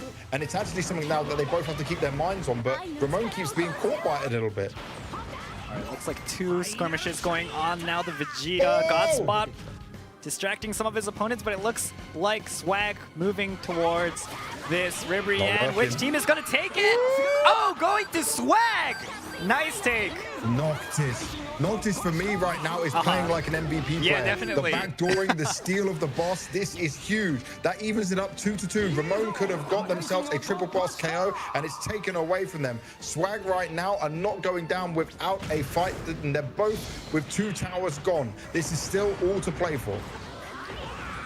All right, looks like they're going to try to take as much HP away from this God of Destruction. Nox is still alive. Wow, how long is this going? We're going down, just staying alive for so long. I believe Ramon's top side God of Destruction just at 1 HP, so just 1 hit to go. They got to be so careful. He can just steal it instantly. No problem at all. All right, just one more God of Destruction. For both sides, actually. It looks like Swag actually only has their bot side God of Destruction as well. Both sides going really hungrily. Oh, right. No more God of Destructions for Swag. Ramon going around the side. He's not even taking part in the team fight right now. Tries to get off some of his skills and push onto it, but the shell is still there. It's half cracked, but they've got to be careful. They're trying to push forward, but don't give up the team fights. They cannot have a team wipe. Only Kefla remains. 60s needs to back away. 60s needs to run away from this, because otherwise it's a full team wipe. All right, looks like Gohan and Bardock trying to go in. 60s is trying to finish it off. Will 60s get it? Nice! It looks like he will be grabbing that Dragon Ball. Oh, it's such a risk. It's such an impressive play, but Team Ramon will be taking us to the 3rd game. And what a performance. Pulling off an MVP here, and again, another Kefla MVP. But this was something that you've got to say is scary when you're looking at it being played like that, because remember, if he'd given away the team KO, that would have been GG. That would have been that would have been no chance for them at all. So a risky play, smart use of the super attack there. You saw it, manages to break the shell, pushed on in. Little details. These teams are so sneaky. Yeah, a lot of just backdooring happening. I think we've missed a few actually as well. I honestly didn't notice that. Yeah, I didn't know that there was only one God of Destruction left for the red side. So yeah, just super sneaky, and we miss a lot of things as well. And I'm sure the players are surprised by their opponents here and there too. That's why it's a 4v4. You're going to have someone all the time, like being maybe the leader of the team, communicating this stuff. Then you're going to get pings from some of your other support players in there. I always see in the top level of play with this is that you'll have 1 or 2 players per team who are communicating way more than anyone else. And they'll kind of be directing the fight, what we want to do next, where we want to go. And then some of the others will rely on dropping a few pings in to say, this is happening, this is going on there. But you have to keep that communication very clear and concise. You can't have over communication. You can't have them like, oh, I think he's here or no, this. It needs to be definitive and short actions and words to make sure you don't slip up and make some mistakes and allow for open positions to be given. It definitely might be actually interesting if you could like jump onto some of these calls and see who's making the shot calls. I would love that. Yeah, definitely something to look forward to maybe in the future. All right, let's take a look at the results from that previous battle, Battle 2 of the second semifinals match. Okay, looking at it, Sixties again, another Kefla on top. Swag and Kefla trading out positions with this one. You saw the Bardock on Noctis. I want to say, even though the Swag lost, it was such a good performance from him. He was playing so well the whole game, but because he was so far behind on levels, you saw he was going for the burst, he was going for the backdooring, and he was playing it really sneaky, so I'll give him a lot of credit for that. But even that wasn't enough to win it here. Godspot, he was actually showing up in a solid way of just pushing back enemies, keeping the fight going for a bit longer at the same time. But this one, I think one of the turning points was also where we saw the 2 Super Vegetos have a fight in the middle. Because once they had that, we ended up seeing that Ramon fell, and it just gave them the burst to be able to take some more control from there. All right, let's check out the replay from Battle 2, Semifinal 2. Where Ramon is kind of pushed out of the fight. None of the Ramon players are close by. Whoa, Swag! Ramon, he got taken out. The squishy Kefla. Unfortunately getting taken down. Vegito super low as well. Nappa going to Ramon. Nice take from Ramon himself. Actually, unfortunately going down, but worth it. 3 players down. Right, looks like they might be going for nice kick onto the Gohan. He is going down. Satoru still. No, he does go down here now. All right, it does go to Team Ramon though. No, sorry, the God of Destruction going to Team Ramon on the bottom lane. Nice take for Team Swag actually on the boss. So 1 God of Destruction goes down for the side of Team Swag, which means Ramon gets 1, but they trade it on the other side for a boss. So a bit of backdooring happening at the same time. Looks like Swag taking the top side God of Destruction as well. Will he get out? Knocked is super low. Ooh. Unfortunately. Oh, I love these cinematic cuts every time. It's so good. Oh, more! Good going in for 3! Is insane. All right, looks like nice take for Team Ramon. Second God of Destruction. Ramon wanting to take a huge advantage here. All right. They've got the lead already. Not enough right now, you know? When you're already down on the towers. Going down, unfortunately. Ramon get taken down by... Point, man. He's just poking these towers, staying alive and fighting off really good. I'm surprised if he'll be able to stay alive in this one. Yeah, it looks like he will be going down, unfortunately. Take it! Oh, going to Swag! Nice take. How long is this going? We're going down. You can just steal it. Nice take. No problem at all. All right, just one more God of Destruction for both sides, actually. It looks like Swag actually only has their bot side God of Destruction as well. Both sides going really hungrily. Oh, right. No more God of Destruction. Off some of his skills and push onto it, but the shell is still there. It's half cracked, but they've got to be careful. They're trying to push forward, but don't give up the team fights. They cannot have a team wipe. Only Kefla remains. Sixties needs to back away. Sixties needs to run away from this, because otherwise it's a full team wipe. All right, it looks like Gohan and Bardock trying to go in. Sixties is trying to finish it off. Will Sixties get it? Nice! It looks like he will be grabbing that Dragon Ball. Oh, it's such a risk. It's such an impressive play, but Team Ramon will be taking us to the 3rd game. And what a performance. Pulling off an MVP. All right, so that was the replay from the second battle between Swag and Ramon. How was it? Dude, it was so good. It was so intense. This was a true back and forth game. And I will come this both games now have had a lot of backdooring, a lot of sneaky plays, a lot of risky plays that are trying to make it pay off towards the end. Sixties played that like, for me, I was worried that the Team KO was going to happen, but he was so confident with it and he secured the game. Little moments like that is what sets you aside from just a casual player to an elite player, and he showed exactly why, because it was a win or lose move, basically. Yeah, definitely. And he pulled it off and he had confidence with it as well. I don't know what we're going to get in the 3rd game, because I am expecting both of them to be so aware, but it's all about this map control. Like, you can't be too defensive. You still need to be able to go for plays. And right now what we're seeing is they're going for plays at different times, and it's just constant crazy coordination, man. Yeah, it's just a lot of chaos all over the place. All right, let's take a look at the MVP slide. Oh, yes. All right, so we have Sixies who did slide. finish off that battle too. 11-0-4, so 0 deaths on Sixies this game.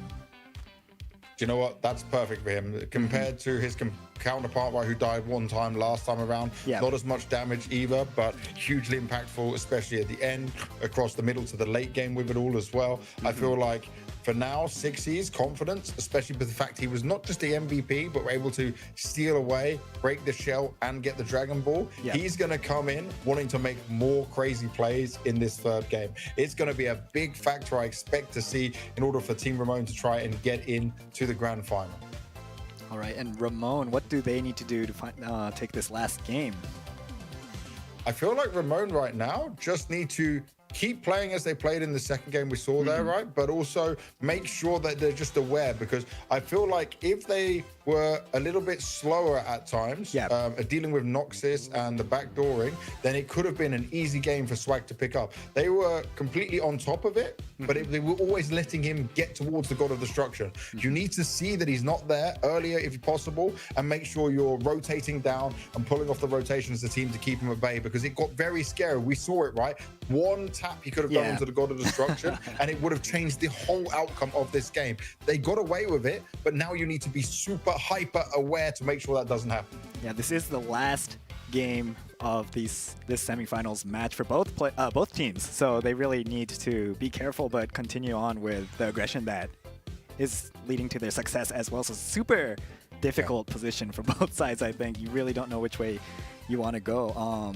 Yeah, I love how Noctis is backdooring with that Bardock just continuously.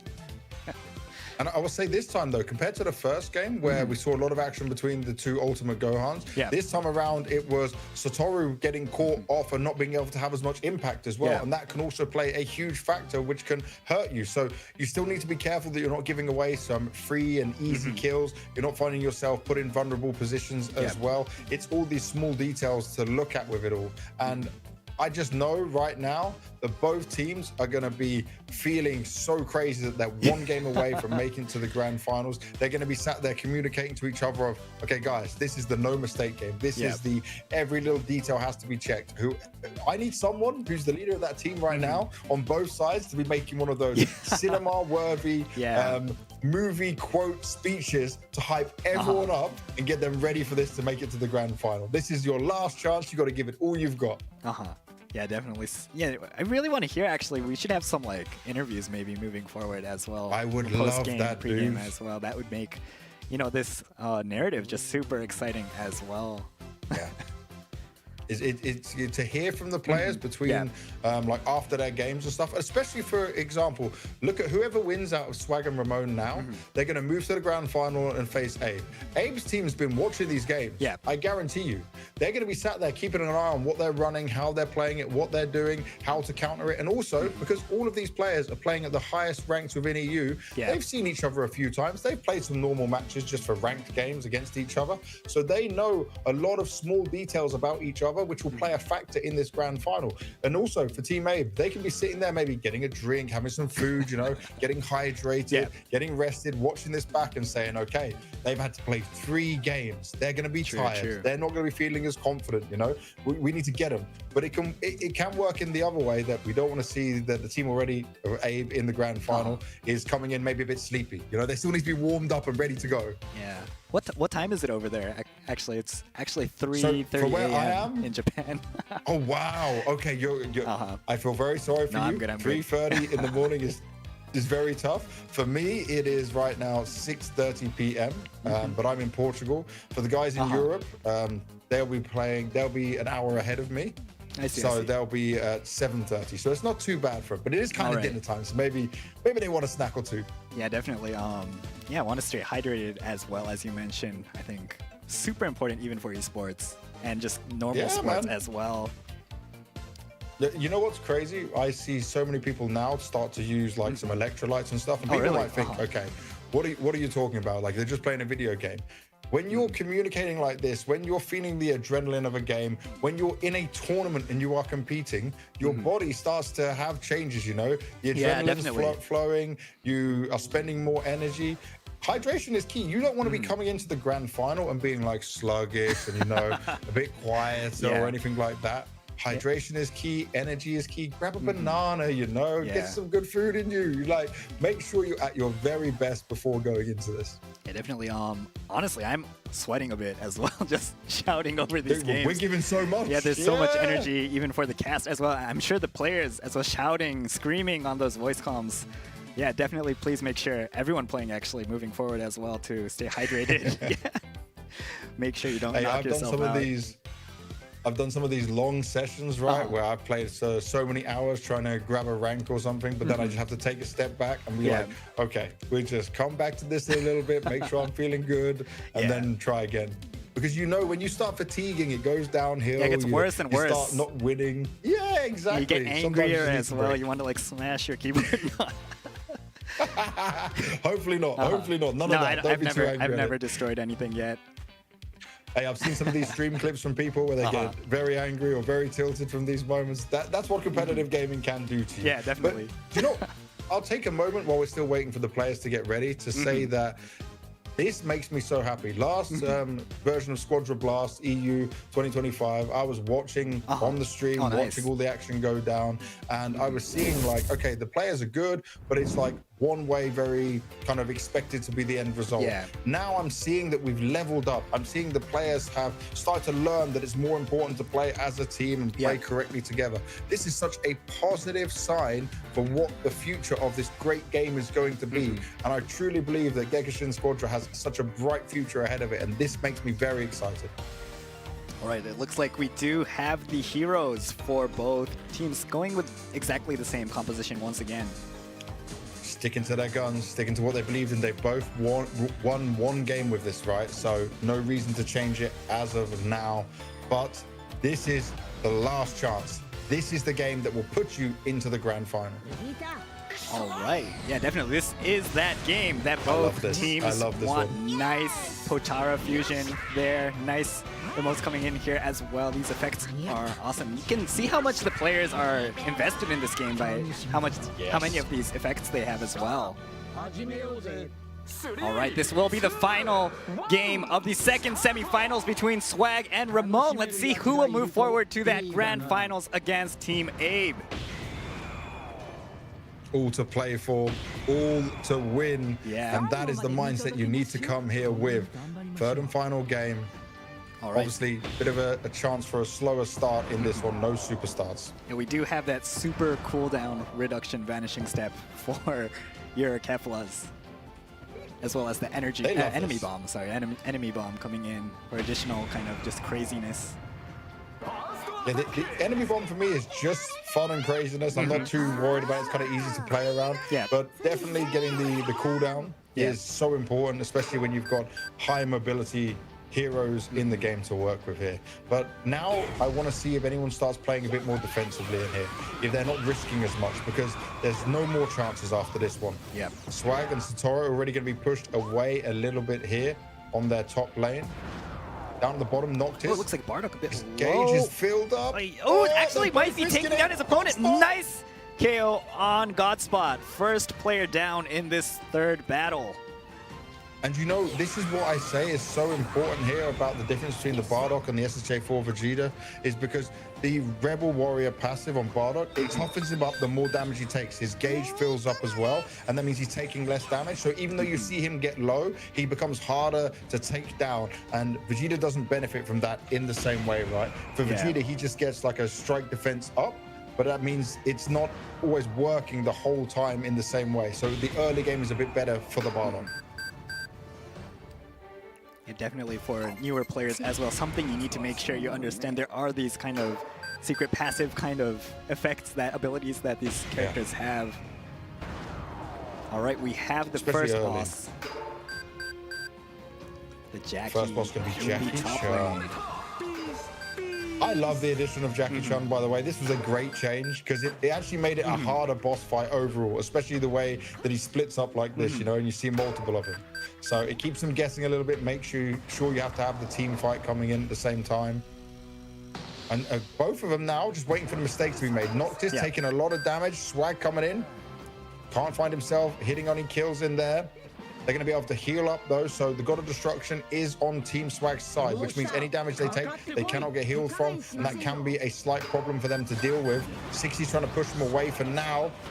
60 needs to be careful though, very spongy. You saw half health gone from one initial engagement. They're fighting from all over. Noctis still, he just stays so strong for so long. It doesn't matter. It's crazy how long he stays alive. I'm loving the battle plays we're seeing here. Oh, we have the special or nice take. Yeah, it was the super. Nicely done from 60. He's taking that. He's keeping that form. He's keeping that. Oh, Satoru! It looks like he will get taken down. He is out of place a bit. Oh, he's going to go for a little bit of that God of Destruction, but is going to get taken down. Nice play from 60, securing that boss and also finishing off her opponent there. Now, some people, newer players, might look at that and say, oh, Satoru, what are you doing? You went towards the wrong position. But he knew he was going to get taken down. He wanted to see if he could maybe do some chip damage to the God of Destruction. Okay, it didn't work out, but that's the best of a bad situation that you can make. Right, well played by 60s there for that boss as well, making sure she had her special attack left, her super attack, to finish him off at the right timing. Yeah. All right, Nappa. Okay, Nappa already coming in. This happens so fast. Yeah, it feels like we just finished Jackie Chun and we're going straight in. Super crazy. This boss, it's like a boss rush, literally. Just every 2 minutes, a new opponent boss is going to come out for these teams to contest. All right, Nappa is up. Okay, let's see who can get their hands onto the Nappa boss this time around. Ramon already getting Jackie Chun, finding themselves a benefit. Oh, all right, Ramon, that was actually zoning out their opponents though. That was great, though. You saw he managed to get a lot of farm at the same time, which will give him some extra XP while still in the battle and doing damage around him. Already straight away, we're going to find Ramon 170 kg going down. That means it's a 3 versus 4. And we're just seeing the Vegetos fighting out, but he's on his own. He's isolated. He's trying to get the kill, and he does. Brilliant super stuff. close. 60s is down. He's so low, remember, over and over again. It becomes a problem for him. All right, looks like Gohan and Bardock back up, though, so they are flying back to this boss. You know, early in the game, the respawns are really fast. Oh, it does look like the Gohan vs. Gohan happening. All right, super sneaky play. Looks like Satoru was poking at that tower a bit, getting revenge from that earlier skirmish. He's like, are we going for the boss fight? Are we not going for the boss fight? You know what? I'll go for a tower at the same time. Why not? I'll take the God of Destruction down. All right, Nappa's still Ramon at max looking around here. Oh, Noctis is Noctis taking hits on this God of Destruction. Oh, he could have gone for a smaller skill. He went for a big one, and he could have gone for a smaller one to actually do some damage. All right, Nappa's super low. He is going to be taken here. Let's see which team will secure this boss. It looks like nice take from Ramon, actually. Stealing it away and getting kills as well. Nice kill on Swag and Sanjeta as well. Transforming. Noctis transforming though, so okay, Vegito went down, but now they can just take this. Oh, and they get a God of Destruction as well. This is beautiful. Team Ramon well in the lead right now. 2 Gods of Destruction down, and while this was happening, to make sure they didn't get backdoored, look at their ultimate Gohan. Ramon, 170 kg, is defending the whole time. This is where they have learned. This Hilo is where I'm seeing they're evolving as a team. This is so good, and guess what? Jacko's up already. Yeah, he is up. This will be a triple boss KO for Ramon if they do secure it. 2 bosses. Oh, I can't believe we're at this stage already. This happened way faster than the previous games. This is Team Ramon learning and Swag finding themselves massively on the back foot. At the same time, Ramon's taking it. Nice. That is the second God of Destruction. Nice take from the ultimate Gohan there. All right, looks like they will be trying to zone out their opponent. Yep. I like this. I like that he went for the right timing when the team fight's happening. They know how important it is that they would need to defend this boss. Ramon himself, though, needs to be careful. Oh, not got much health like as Vegito. Super low, He's 1 running HP. into it. Oh, no, it looks like he is going down. Oh, that was so close. All right, Sanjeta down as well. Ultimate Gohan down. Ramon, both Ramones down. When it Noctis gonna try backdoor, but Vegeta's following him. Nice. It looks like Ramon, just as a team, is more aware of Noctis this battle. Making sure he can't get Crazy those fights pokes going in. on.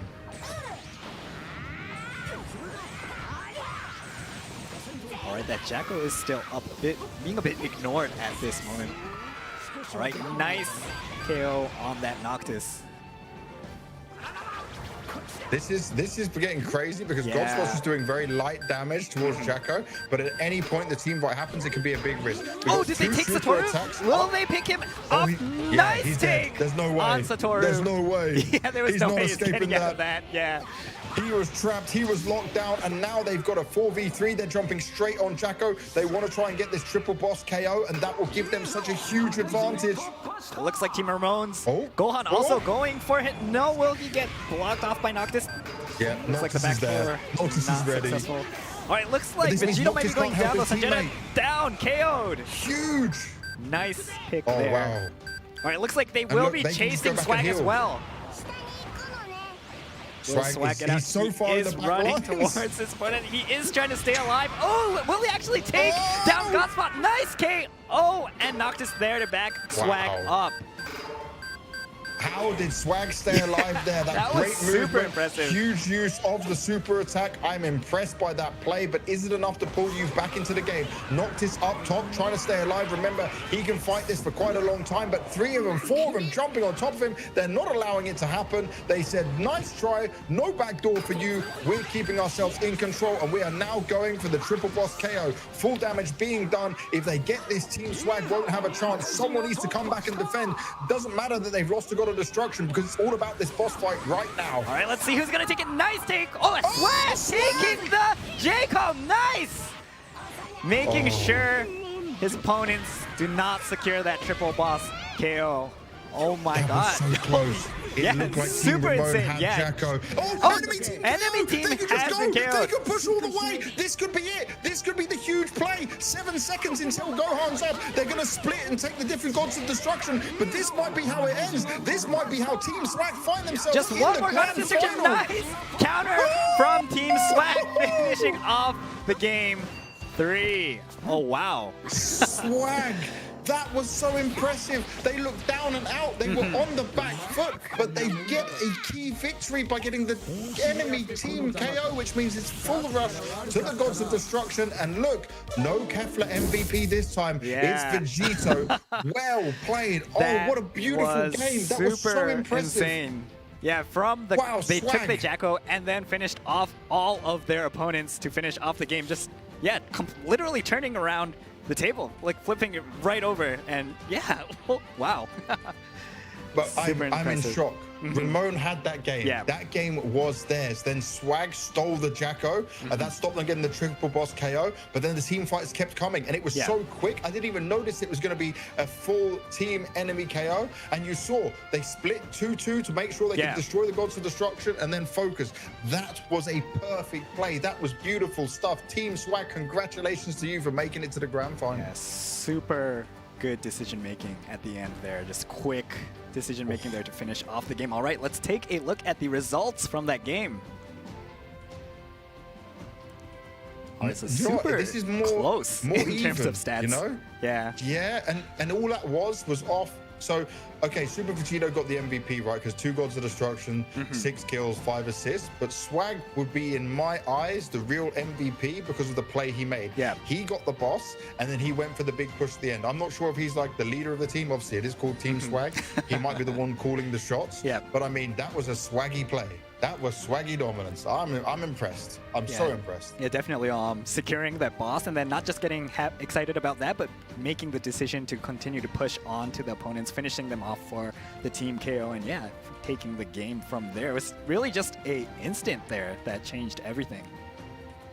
Oh, dude, I'm just so happy we got to see a game of that skill and just those kind of maneuvers, because obviously Abe's team was so dominant in the first game. Yeah. We already spoke about the fact that he was going up against the Dark Horse and what it could be like there for Lady Kimmy's team. But this right now, this was 2 teams giving their all, fighting to the very last small margins.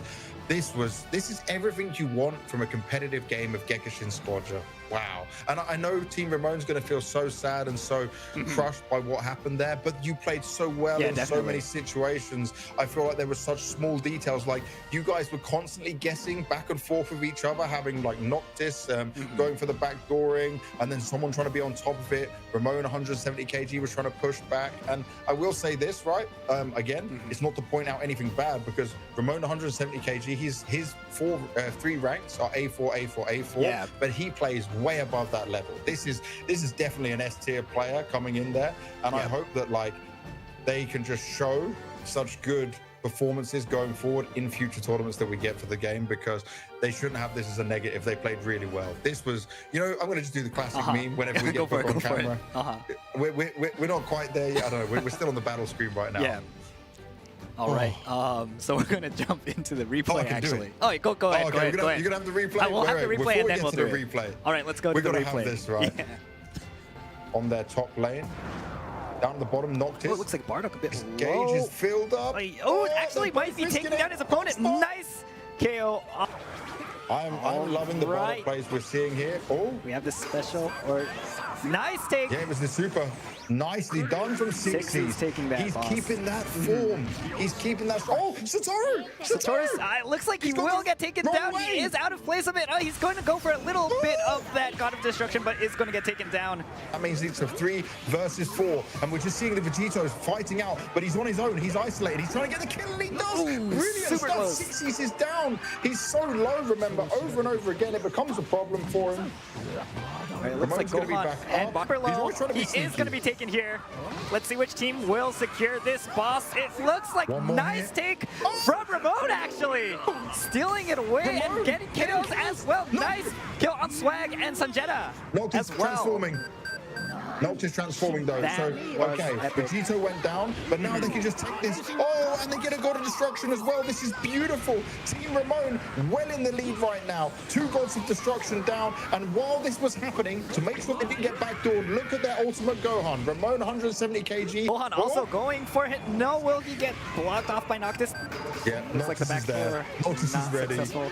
All right, looks like Vegito might be going down. Sanjeta down, KO'd. Huge. Nice pick there. Wow. All right, looks like they will be chasing Swag as well. Swag he's so far is running towards his opponent. He is trying to stay alive. Oh, will he actually take down Godspot? Nice KO, and Noctis there. It's being done. If they get this, Team Swag won't have a chance. Someone needs to come back and defend. Doesn't matter that they've lost a God of Destruction, because it's all about this boss fight right now. All right, let's see who's going to take it. Nice take. Oh, Swag taking the J-Com. Nice. Making sure his opponents do not secure that triple boss KO. Oh my God. So close. It looked like super insane. Jacko. Just one more God of Destruction. Nice counter from Team Swag, finishing off the game 3. Oh, wow. Swag. That was so impressive. They looked down and out. They were on the back foot, but they get a key victory by getting the enemy team KO, which means it's full rush to the Gods of the... All right, so that was the replay from Swag vs Ramon Battle 3. Once again, that super insane finish towards the end there. Yeah. It was, you know what, I'll do it now. It was absolute cinema from start to finish. It was absolute cinema. That was the game we deserved. That's the game you want if you're a Gekishin Squadra fan. And that's the beauty of the little decisions that this game can come down to. Oh man, I feel the energy after that game. I'm so excited now for the grand finals. We do still have the grand finals, but before that, let's take a look at the MVP from that match. Or battle, sorry. All right, so Sanjeta from Team Swag, the Vegito player, sorry, is the MVP. Dude, this is what's crazy. So we said about how tight this game was. You expect there to be less damage because of it, right? And how the way it ended. But he's also taking a lot of damage while still managing. Okay, he dies 4 times, but it's the assists in there with the extra kills. We saw how many times he was able to get his AoE damage in there as well. Like, everything he was doing was winning some key fights. And sometimes, and this, by the way, this is something that new players have to remember, that it's not about always being the MVP. It's not about always being the one who has the most damage done. Sometimes it's about playing your role and making the right decisions with it. And that should be something that all players really focus on here. Yeah, definitely. Good performance from Swag towards the end there, as well as Noctis, who continued with that Bardock performance. All right, let's take a look at the tournament brackets and the finals matchup. All right, so once again, with Team Swag taking the second semifinals match and advancing to the grand finals, we have Team Abe and Team Swag facing off in the grand finals. This is two teams that I know each other very well. I'm sure we're going to be in for a great game. There's also probably going to be some mind games in there. I'm really excited to see what will be the hero compositions and how they're going to make it work together in here. But I'll say this, Abe, they had a small slip up back in the open, right, before getting to this part of the main event. Then they managed to push through it. They took down Sabi, and then they took down Yugo's team, and it was very impressive from these guys. And then now they 2-0'd Lady Kimmy in such an impressive and dominant way. This is a team who knows how to compete in grand finals. This is a team, though, that has a lot of pressure on them. Abe is a well-known member of the community, streaming and all this stuff. Swag, he doesn't have the same pressure on him. It would be amazing if he won. He's got lots of people supporting him and cheering for him. I can see it in the YouTube chat right now. But that doesn't mean that he has the same feelings on his shoulders of what is expected of him, right? So that's going to play a massive factor in how you control yourself, keep calm, and make sure you keep your emotions in check throughout a very important grand final. We could be seeing our first ever SQUADRA BLAST back-to-back champions this early on in the game's development. All right, and I've just been told actually that Abe and Swag faced off in the open stages, and Swag is the one that actually gave Abe that loss. See, that's what I was talking about. That's crazy. Yeah, so we really don't know which way this game is going to go. Super excited for this final match. But before that, let's take a look at the third part of the P3G capsule for you guys. The serial code, sorry. Oh, yes. All right, so the third part of the serial code will be 39LT. 39LT, please make sure you write these characters down as well. There is one more final section for this, so please wait for that as well. Once again, we really appreciate all of everyone's passionate support, so please continue to comment in the comment section down below and tweet or post on X or any social media you like. Hashtag SQB_EU, all caps. Thank you so much. Oh, yes. Yep, thank you very much. All the words we're seeing, all the support, all the enjoyment for the game. This is exactly what we want, because I keep saying this is just the beginning of Gekishin Squadra as an esport and what it can grow into, and this is such a positive start. And this is only EU. We've got all the other regions. Yeah, we have 3 more regions together, after this, so... Oh, it's going to be crazy. Yeah, I hope that everyone in EU also watches those other regions as well. Definitely. All right, so before the grand finals, we do have additional stats from Season 3. So first off, let's take a look at the highest win rate heroes on the EU server during Season 3. In first place, we have that Kefla with a 57.3% win rate. Yeah, I think we've seen her on all the teams. Have we seen her on all the teams? In every game, I believe we have, Kefla right? From memory. Yeah. And all right, in second place, we have that Bardock just performing really well in this tournament as well. Third place, we do have Frieza. Fourth place, Brawly. Fifth, we have Cell. Sixth, we have the Oob. And seventh, we have Kid Gohan. Eighth place, we have Bojack. Ninth, the Kale. And 10th, we have Gamma 1 and 2. Now, I'll look at this, right? It's win rate ranking, and it's from C4 ranks or higher. This is all the stats were taken on the 22nd of February. But Kefla, just since release, dominant. We understand super that. Strong. Bardock puts himself in the position of the easiest tank to get a grips with, and great for also solo plays and doing some damage at the same time in comparison to the SSJ4 Vegeta. I'm obviously very biased towards Vegeta. He is my favorite character in the whole of Dragon Ball. Frieza, being third, this is either people not knowing how to deal with Frieza or just some really skilled Friezas. I'm so confused by this. This didn't make any sense to me. And the same as Cell. Cell is great character, but just there's much better tanks to choose from than Cell right now in current game meta. So I'm impressed. There's some people winning, but I mean, some of this I'm not seeing. Yeah, definitely. We actually have the Ultimate Gohan in 19th place with a 48.2% win rate. I think a lot of people maybe were picking Ultimate Gohan but didn't quite understand how to use him the whole way. Still, it's a big, like, do you know what? If you're looking at this, 48% win rate is very good. Like, that's hugely positive for your games. I always look at this as like kind of, if you want to aim in your own games while playing different roles and different heroes, if you can aim for like a 60% win ratio, that's like when you're on the right track of trying to be a better player and continue to improve. But I mean, for the Ultimate Gohans, there's probably a lot of people that pick him up and don't quite understand him at the beginning. Yeah, super popular character as well, so someone you really want to use as a Dragon Ball fan. All right, let's go to the next stats. We have team win rate rankings on the EU server for this season as well. All right, so first place we have Bardock, Brawly, Vegito, and that Frieza. And second place we have Cell. Actually, we have Cell in second and fourth place. The Topo taking the damage roll in fourth place, and we have Gotenks as well in the second and fourth place compositions. Third place we have the Kid Gohan, and in fifth place finally we have a Ultimate Gohan and the Oob as well.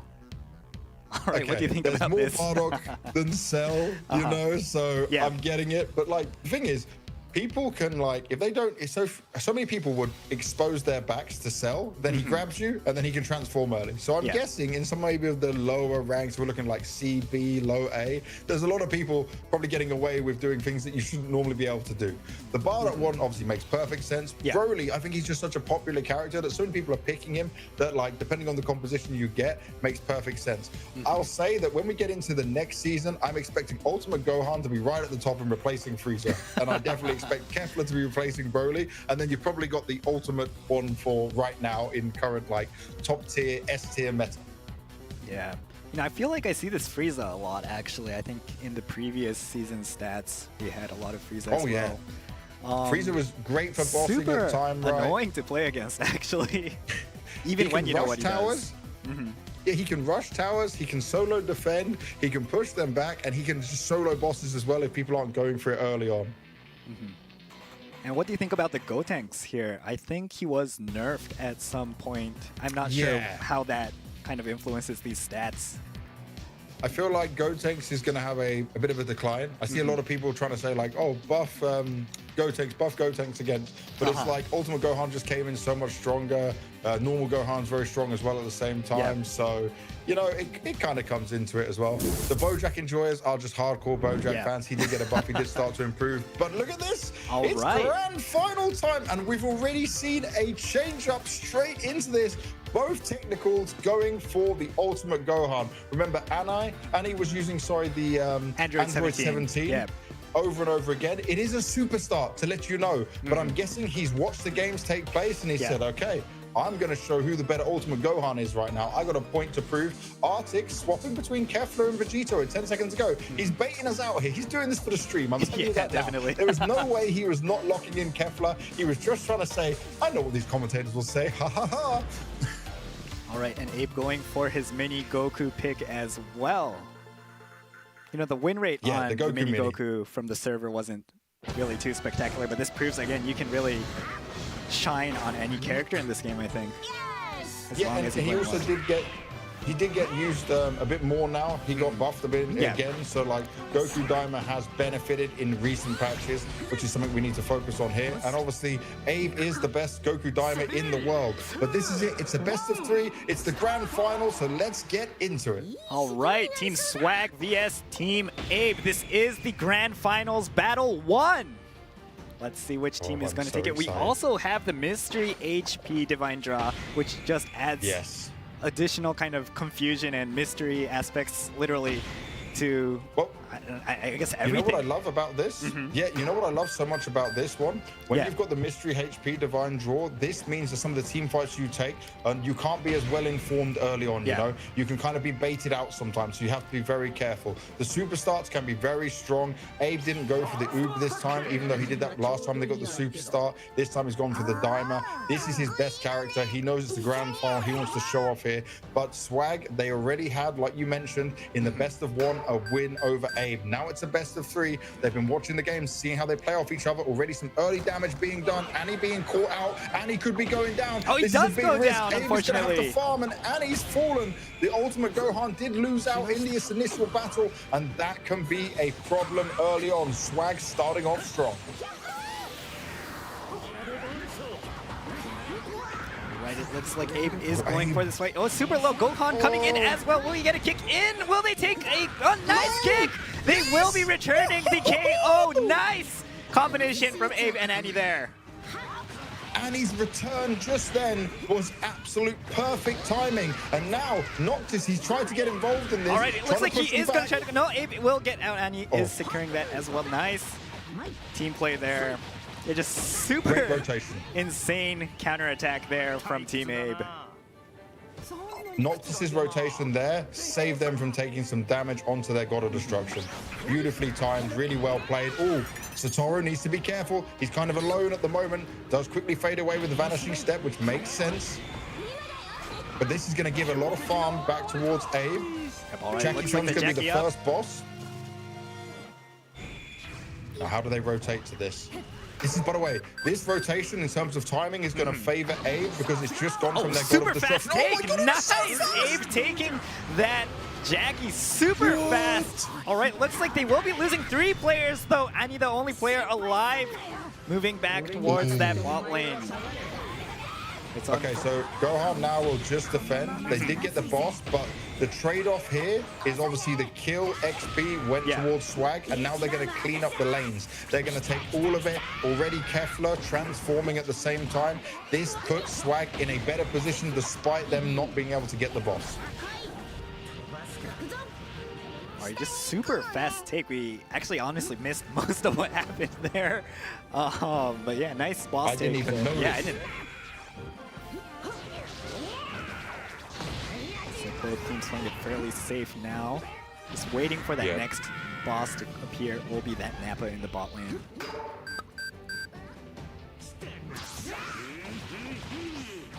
So it looks like in terms of that mystery HP, we're looking at Team Abe's side of it. We do not know how much HP Team Swag has, or the bosses throughout as well. We only have. We can still see it on the sidebars, if I'm correct. Yeah, you're right. You're right. Yeah, so that if you're looking at home as a viewer right now, look at the sides of the bars, because obviously the mystery health will be shown away on our observer camera in a different, so that's where we need to focus in on when we look across it. Yeah. But Annie and Abe, they now have the benefit of the movement. How fast are they going to go down to Nappa? It looks like both sides. Oh, actually it looks like Annie will be poking that God of Destruction a bit in the top lane. He can get this tower. Gohan jump back up though. Yep. It's a double Gohan up top fight. All right, and Nappa is up. It will be a 3v3 here in the bot lane.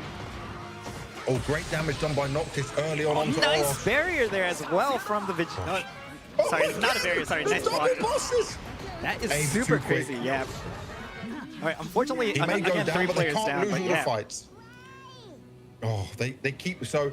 They're trading the kills, which gives XP straight over. Like, look at this. Swag's level 9. We see the Vegeto's level 9 as well. And this is going to give them the level lead in the lane to fight off with. This means Abe's going to be fighting a little bit from behind in terms of levels. But if they can keep their Gods of Destruction up, this is going to be very positive for them. And he needs to do some great defending. Already some backups coming in. The Bardock's come to join. Satoru going down. Yeah, Annie, as you mentioned, doing really good in the top lane, making sure to secure that for his team, making sure it doesn't go down. Super defensive, super defensive, super smart, very good plays. This now, though, remember, it's a 2-boss lead, despite the kills going the way of Team Swag. It's also waiting to see the ultimate on there at the same time. Right, Abe's going to keep losing his snowballs. God of Destruction. Yeah, look, so God of Destruction in favor of Abe, double bosses, Bardock transforming in this, the extra XP, Arctic nearly level 10 at the same time. This means they can catch up in levels quite quickly. Oh, Noctis has to be careful. Super low, will he get taken down? He will go down. Yeah, he's gone. Nice KO from Arctic. Did try to get some hits Really on the well God of done. Destruction, but unfortunately his team is pushed back. Nice defense from Team Abe there. Yeah, that was very smart play, good rotations. This puts them in such a powerful position because the level gap is not that huge. There's only one level facing off between each other. Jacko's going to be up in just about 10 seconds from now. And you can see Swag's looking to jump that early on. They cannot afford to go down and have that triple boss KO happen for him. While that's happening, though, Abe is farming as much as possible. But he will be telling his teammates, I can't see any of them. I do not know where Team Swag is right now. All right, looks like all players from both teams coming in towards this super team attack up fight. for 3 players versus 3 players of each team. So that means there can be a lot of supers played into this. All right, looks like they're going for each other. Big damage. Just insane amounts of explosions going back and forth. Sanjeta going down. He is the first player. Super low HP bars as well. Arctic still alive. Abe getting out. Still alive. Arctic super low. Will he make it out? He is still alive. The super does go down. Swag super low as well. They don't know. Yeah, Abe doesn't know how low. He is 3 players down for Team Abe. Off. Now they can go for the boss if they want to. If they want to risk it, they can go for the boss. Maybe they try for the tower. Noctis straight on the tower. We know he loves to do it. There. Still not jumping on the boss though. This is the give. Look, there's only 10 seconds till all players are back up. Abe's gonna be the first one, then Arctic, then Oros. All right, Noctis going for this tower as well. So nice, will he get it? Nice take. He does take that tower for his team. It's really scary because you don't know how much HP he has as well going into him, so you don't know if you can take him down. All right, it looks like another boss fight might be coming in. No, it looks like they will fight towards this God of Destruction on the bot lane. Actually, no, moving in. Nice take from Annie on the God of Destruction. Yeah, second for his team. Really well done. It looks like he might be pushing forward. No, he does get found. Satoru knows he's there. Good kick. Needs to run back though. Right, needs to use the extra speed. We do have a skirmish towards Jacko. Ooh, super low Arctic. Oh, will he get out? Abe is down. Abe down. And he's somehow alive. I thought he was going to go down at the same time. Looks like Oros poking at that God of Destruction. Nice take on the bot lane from Team Swag. Okay, another tower taken. This is positive now, at least for them. They're fighting off. Oh, they got Jacko. Swag sneaking that boss away from their opponents. Still a God of Destruction versus each other being taken down, so it's 2 for 2, but just a slight boss lead, but it's early bosses. So it's all about this next boss and the team fights coming after. Remember, Ribriane is so powerful because of the healing that can get done. Yeah, especially on these 2 tanks, both on Bardock this game. And Team Abe is going to be sweating a little bit because they're still down on levels. Yep. They need to get that farm, but guess what? Same decision is being made here from Team Swag. All right, Ribriane in roughly 10 seconds.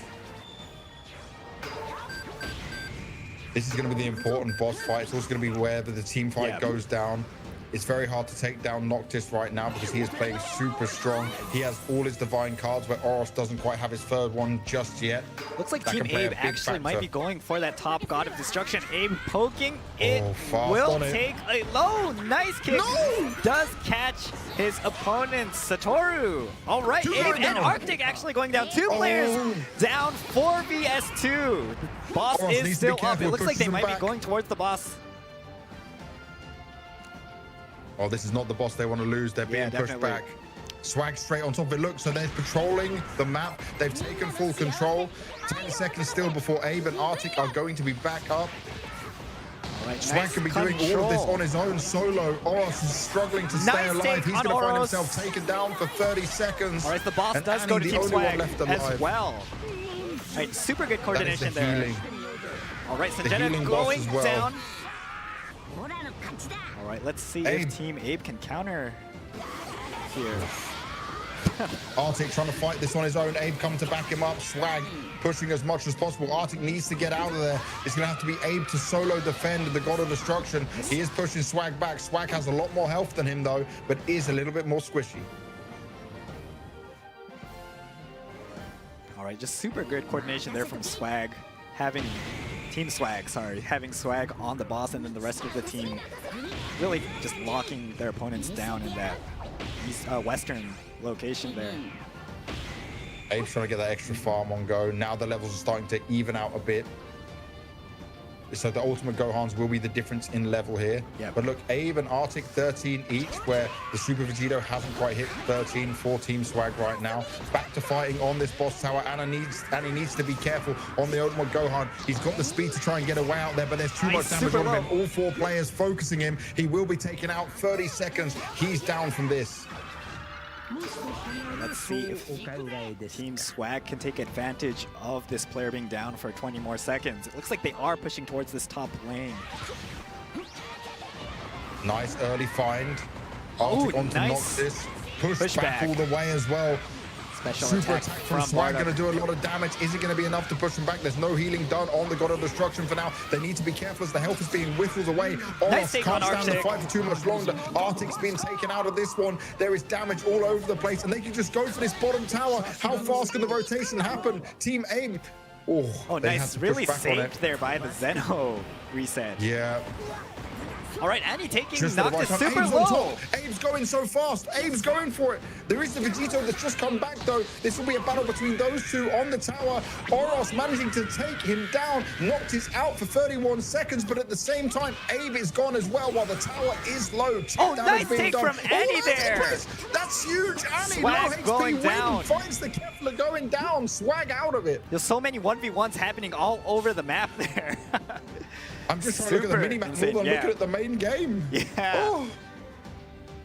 All right, so much action in this first battle in the grand finals. Just all the players performing really well, I think.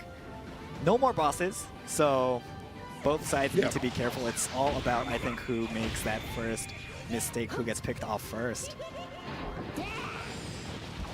Oros came up clutch there, though, in that fight he had. Yeah. He's now leveling up more. Look, the levels 12, 13, 13, 13 for Abe, 13, 13, 13, 12 on the other side for Team Swag. So it's a tank difference versus the Ultimate Gohan difference. All right, Swag does have that Ribrian buff, though, for Noctis as well. Yeah, the healing. It is going to help a lot. They're waiting to go for this top tower. Yeah. Annie, just one more hit. Gonna go straight in for it. They know he's there. Will they be able to stop him? And the top tower now, looks like Annie does take it. Oh, at the bottom tower. 14 maybe though, going down. Done it. Swag, great timing, straight push on, no chance at all. Abe wasn't ready for it. They didn't see where they were, and Swag in the grand final find themselves going up 1-0 here against Team Abe, our previous SQUADRA Blast EU champions, and it's Swag with another MVP performance. All right, that was a really intense performance from both sides, I think, in this first battle of the grand finals. How was it? Any thoughts? Dude, that was a crazy back and forth. Abe feeling like they had the early game under control, but then losing both the Jacko and the Ribrian was just not on the cards for them to be able to sustain it. And then you saw Swag kept grouping up together and making sure they had a positional advantage. That's what caught them that nice win at the end. If you look at the difference there, it was they were hunting for Team Swag. Swag were all together. No one looked from at the bottom. And then they were able to grab the win, grab the Dragon Ball, and claim the first game. Team Abe right now making a little bit too many mistakes there towards the end, which cost them. All right, let's take a look at the results. Oh, look, that's how close it was. That was it. Super close stats. This was the damage difference. That's 100% the damage difference, because Vegito and Kefla just outperforming very nicely in there. They had this lead when it came to the second bosses that were coming into the game, and Oros was playing on the back foot a lot against Noctis, but then was controlling the late game more towards it. I'm wondering if Abe will decide to swap off Goku Daima to try and counter the Vegito in there. All right, let's go to the replay now for Battle 1 of the Grand Finals. Already some early damage being done. Annie being caught out. Annie could be going down. Oh, he does go down, unfortunately. Have to farm, and Annie's fallen. The ultimate Gohan did lose out in this initial battle, and that can be a problem early on. Swag starting off strong. Right, it looks like Abe is going for this fight. Oh, super low. Gohan coming in as well. Will he get a kick in? Will they take a nice kick? They will be returning the KO. Take a nice kick. They will be returning the KO. Nice. Abe, because it's just gone from their super fast take. Nice. Abe taking that Jackie super fast. All right, looks like they will be losing 3 players, though. Annie, the only player alive, moving back towards that bot lane. Here in bot lane. Oh, great damage done by Noctis early on. Nice barrier there as well from the sorry, it's not a barrier. Sorry, nice block. That is super crazy. Yeah. All right, unfortunately, he may go down despite the kills going the way of Team Swag. It's also waiting to see the ultimate on there at the same time. Right, Abe's going to keep losing his snowballs. God of Destruction. Arctic nearly level 10 at the same time. This means they can catch up in levels quite quickly. Oh, Noctis has to be careful. A super low, will he get taken down? He will go down. Yeah, he's gone. Nice KO from Arctic. Arctic super low, will he make it out? He is alive, the super, does go down. Swag super low as well. They don't know. Yeah, Abe doesn't know how low he is. 3 players down for Team Abe. Now they can go for the boss if they want to. If they want to risk it, they can go for the boss. Maybe they try for the tower. Noctis straight on the towers. We know he loves to do it. There. Like Oros poking at that God of Destruction. Nice take on the bot lane from Team Swag. Okay, another tower taken. This is positive now, at least for them. They're fighting off. Oh, they got Jack. Swag sneaking that boss away from their opponents. Does catch his opponent, Satoru. All right, Abe and Arctic actually go. 10 seconds still before Abe and Arctic are going to be back up. All right, Swag can be doing all of this on his own solo. Oros is struggling to stay alive. He's going to find himself taken down for 30 seconds. He's going for it. There is the Vegito that's just come back, though. This will be a battle between those two on the tower. Oros managing to take him down. Noctis out for 31 seconds, but at the same time, Abe is gone as well while the tower is low. Nice take from Annie there. That's huge. Annie, Swag going down. They know he's there. Will they be able to stop him? And the top all right, it looks like Annie does take it. Oh, at the bottom tower for Team Abe, though, going down. Swag, great timing, straight push on, no chance at all. Abe wasn't ready for it. They didn't see where they were, and Swag in the grand final find themselves going up 1-0 here against Team Abe, our previous SQUADRA Blast EU champions, and it's Swag. All right, so that was the replay from Battle 1 of the Grand Finals between Team Abe and Team Swag. You know, at the end there, both teams going for the God of Destructions to try to finish off the game. Swag taking the lead there. How was that replay? It was maybe showing the problems of defense for Abe, you know, and trying to go for it, losing a bit of map control as well, and struggling with some of the rotations in there. The way Swag was playing to solo some of the bosses there while his team went for the fights, keeping them at bay at the same time. This was him using the high damage output of Kefla in the best way possible and using it all at the right time. Very smart from Swag. This has proven that the best of one wasn't a fluke, but he was able to get it done now twice, and showing that Team Swag is here right now to win it, and they just need to win one more game to be walking away as the champions of SQUADRA Blast EU1 for 2026. And what a way it would be to start the year. I already spoke about Abe saying that he needed to lock into me earlier when I was chatting to him before the tournament started. Well, right now, they need to lock in and fix up and look at some of the mistakes they made here. Maybe we look at a hero change coming into game 2. All right, before that, let's take a look at the MVP from the previous battle. All right, so once again, Swag on the Kefla. Only 1 death, 8 KOs, 9 assists. The most damage we have seen from anyone so far when we've got here to do the commentary, right? Total damage inflicted, 424,433. Taking a lot of damage received at the same time, but only dying once shows to me that they're able to control the map very well, you know, fall back when needed, use the mobility to their advantage the whole time, also getting off some tower damage at the same time. So Swag right now, deserved MVP. This is just the first game, and if he can keep this performance up, he's going to keep it flowing from what we saw. Remember, he had an MVP on their games previously as well. He's starting to charge up and take control and put himself in the best position to win the whole thing. All right, yeah, and this is a best of 3 grand finals, so if Team Swag does take this next game, they will be our winners. Yeah, this is where Abe's experience now is absolutely key. Yeah, because we already spoke that they have Arctic, who's a new member, playing on one of the damage characters at the same time, right? Playing on the Kefla. He needs to show that he deserves to be here, he wants to be here, that he's got the skills to do it, and find a way, find a solution to what Team Swag is doing. If this was just like they hadn't met already in the tournament, I would say, okay, Abe's got a good chance to come back into us. But now, because this is already 2 games they've played today, and Abe has lost both of them, something has to change with Team Abe in order to find the success and their dominance that they've had in previous seasons, in previous tournaments across all of Europe.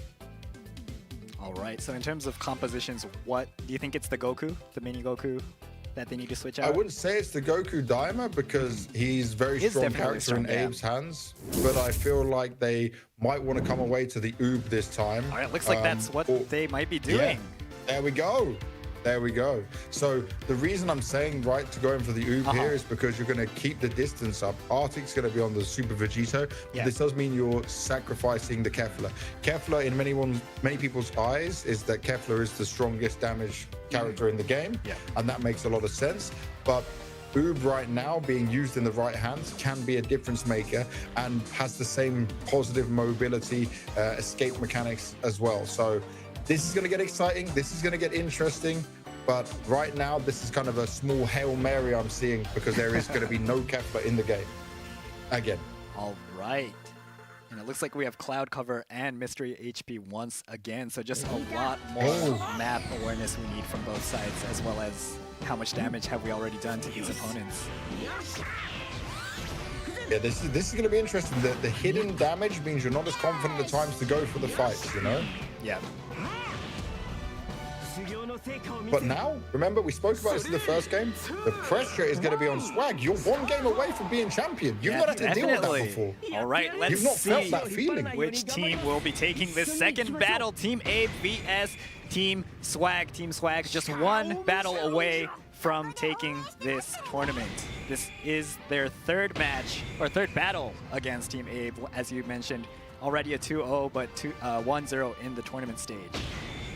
Yeah, so they had a best of 1, which was Swag's win. Now they're in the first best of 3, but it's all the way in the grand finals. Both teams showing they have what it takes in order for them to get themselves into a position of being tournament champions. Obviously, the health's being hidden here for both sides is something that plays a factor into the confidence you have of going into some of the fights and chasing them down up into it. Quite a skirmish going on already at the beginning. Look at the damage from far away that's Abe able to do, though. This is where it's huge. All right, how do you think the Cloud Cover is going to play into this game? We do see a lot of backdooring happening here and there. Yeah, I think we saw less backdooring this time around. Yeah, in this finals, So between these two teams, should I say? But I feel like maybe with the Cloud Cover, it might mean for some of that because we saw them trying to just push on each other both ways and not having as much defense. So let's see how it pans out. Maybe that will just give them the reason to do it. All right, both sides playing it fairly safe so far. We will have the first boss coming up, though, in roughly 30 seconds. Already, first boss coming soon. Like you said, a bit more passive, a bit more defensive. And I wonder if this change will happen throughout Swag across the whole final. Do they now start to worry about we're 1 game away from getting it done, let's just close it out now? Because it is definitely a mindset that can mess with some of the way you would normally play, you know? All right, we have the Nappa coming up first. Side. They're rotating straight away. They've got the God of Destruction on their side for the top lane in favor of Abe. But bottom lane, they need to be careful where the fight's actually taking place. All right, they're going right for it. The teams are flying in towards this Napa. Napa's super low already. Nice take from Abe. Swag low as well. Abe stole it quick. Taking Nicely Swag. done, but he will go Abe down. going down as well. Finds 1 for himself 1. being taken out in the team fight. This was the same situation they found themselves in last time Arctic around. going The team down as fights well. were in favor of Swag. Swag's team fights on the bosses. They might not be able to secure the bosses, and that is a problem, but it does mean that they get the extra levels and the better laning phase. It looks like Sanjena going down. Oh, nice that's response there, that's unfortunately better. going down. That's huge because taking down the Vegito is key now. That means this evens out this laning phase. You know, last time around that they both lost. Swag lost none, and Team Abe lost 3 heroes, which is obviously huge in how this is going down. Satoru needs to be careful as well. There as well. Gohan misplay. Satoru going down. Super. Well, they're coming in with more confidence, better team Annie. fights. Yep. Abe's able to do so much damage at a greater distance now as well. Yeah, Complete focus. Bringing 3 players there to take down Satoru, actually. Yep. Nice. And remember, he's using the shooting chaser. You see the cyclone above his head as much as possible to give himself the extra boost as well, which gives him to fire off that blast. And as long as Annie's doing his job of getting the kicks on place, dragging him around, it's going to help out so much. Kefla already straight in with the transformation, which is going to be a positive for Swag. Swag was the MVP of the previous match, so let's see if he can keep that form going up. But already we're seeing 2 level 8s for Team Abe. Only 1 level 8 for Team Swag. Yeah, we actually have a level 6 on Noctis as well, so a bit behind in terms of level. We do have Jackie coming up in the top side. Oh, and Noctis also hasn't transformed yet, so if it gets into a tricky situation, he can transform when getting low, so he can still use that to his advantage. All right, but on the other side, Oros has already done it. Both sides, 4 super attacks from both sides, all coming in. We do have a lot of damage coming. Jackie taking super mass and Jetta. Nice take for Team Swag. Tying it up Swag 1 for 1 low. in terms of boss. Super low, nice. Abe 2 going down. down. Gohan, Annie going down as well. Swag down for Team Swag. Oh, well, they take Sanjena. Swag Nice down, take. Vegito going down. Noctis under pressure. He did transform. He tried to give himself that boost of health. He's taken up a good amount of damage with the tanking, but they're jumping all over him. Arctic wants to finish him off, and he will get him done. That's 3 kills for Swag. 2 kills for Swag, 3 kills for Abe. A slight advantage in that, and level 9 on Arctic and Oros already. All right, just both teams really responding after these boss takes and trying to just Abe. take it. Oh, super low, nice. He's so low. Does get out. Swag versus Abe is going to be the match we need to look at over and over again. All right, looks like we will be going for this God of Destruction. Nice take from Team Abe, taking the first God of Destruction of this battle. Right, nice kick. Abe super low. Oh, it does get taken down. Arctic as well. 2 players down for Team Abe. Another player going down. Oros down as well. Andy, the last player alive. It looks like Zeno for Team Swag moving towards Abe's tower as well. Right. This is going to be really hard right now for Abe to build them snowball stacks, which is going to be annoying for him to build on the extra damage. They're trying to keep their tower alive, but they are going to trade it off. God of Destruction destroyed in favor now of Team Swag. So it's 1 for 1, both on the top lane. The bottom lane is nearly gone though for Team Swag. So they need to be careful. Defense has to be huge. And look who is coming into the mix right now. We're getting our 3rd boss because it was split 1-1. It's not going to be Chaco this time. It's going to be Ribriet. All right, Abe with the Cyclone stacks prepared for this fight. Healing coming in this early is great. Whoever can get this is going to be huge. Arctic looking to at least patrol the area for now. Level lead for Arctic and Abe in terms of being the damage characters here. Arctic out of place a bit. One. Gets kicked back. No, he is escaping Sanjena. He needs help.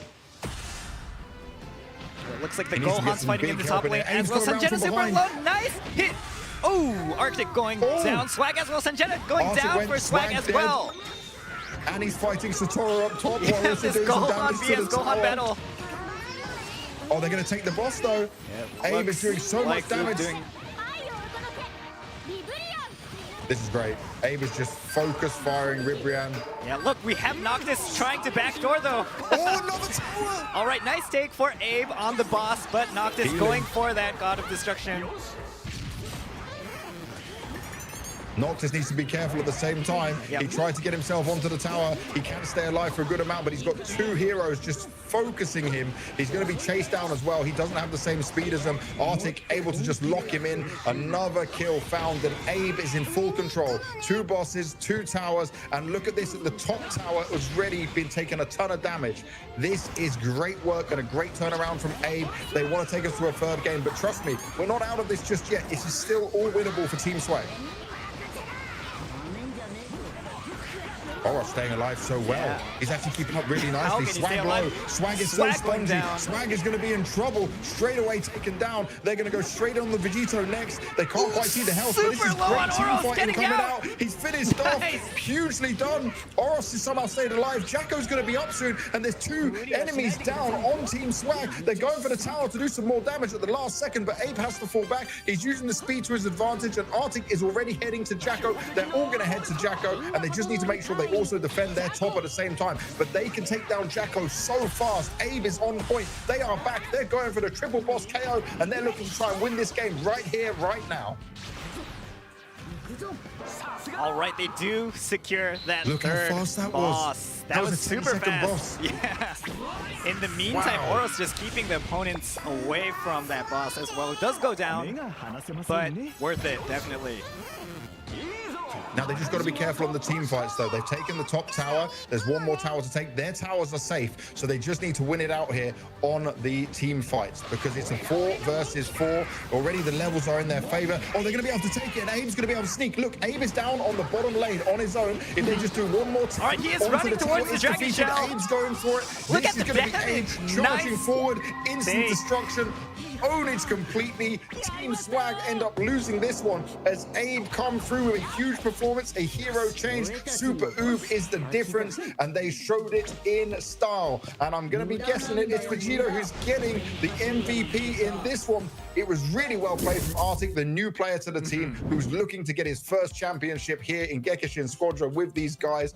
What a way to come back. What a fast game. Yeah, that was a very different game from the first game we saw. Just super insane performance from everyone on Team Abe there. And yeah, towards the end as well, the way the Oob was ready to go for that Dragon Shell Dragon Ball at the end, keeping all of their opponents up towards the top lane and sneaking all the way to the finish line. Super and this is what I'm looking at, which is very key, is that difference of confidence. He was so convinced his team would win that battle up top that he didn't even join him for the fight. He said, I'm going to stay here. I'm going to keep my skills. I'm going to focus the shell. They'll still be busy with you guys, and there's no way we can lose this. Full confidence, absolute domination, and now we're going to a third and final map for a grand final. That is exactly what the Gekishin gods wanted us to have here. We deserve this, man. All right, let's take a look at the results of that battle too.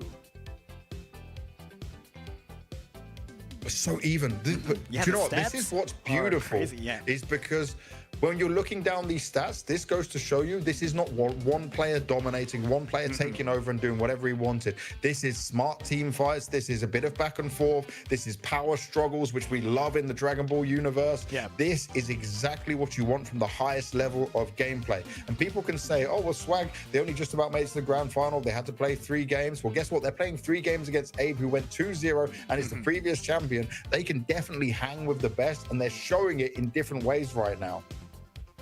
Definitely. All right, let's take a look at the replay from game 2. Flying in towards the snap, and Nappa super low already. Nice take from Abe. Swag low as well. Abe stole it quick. Taking Swag. Done, but he will go Abe down. going down as well. 1 for 1. Being taken out in the team fight. This was the same situation they found themselves in last time Arctic around. going down as well. Were in favor of Swag.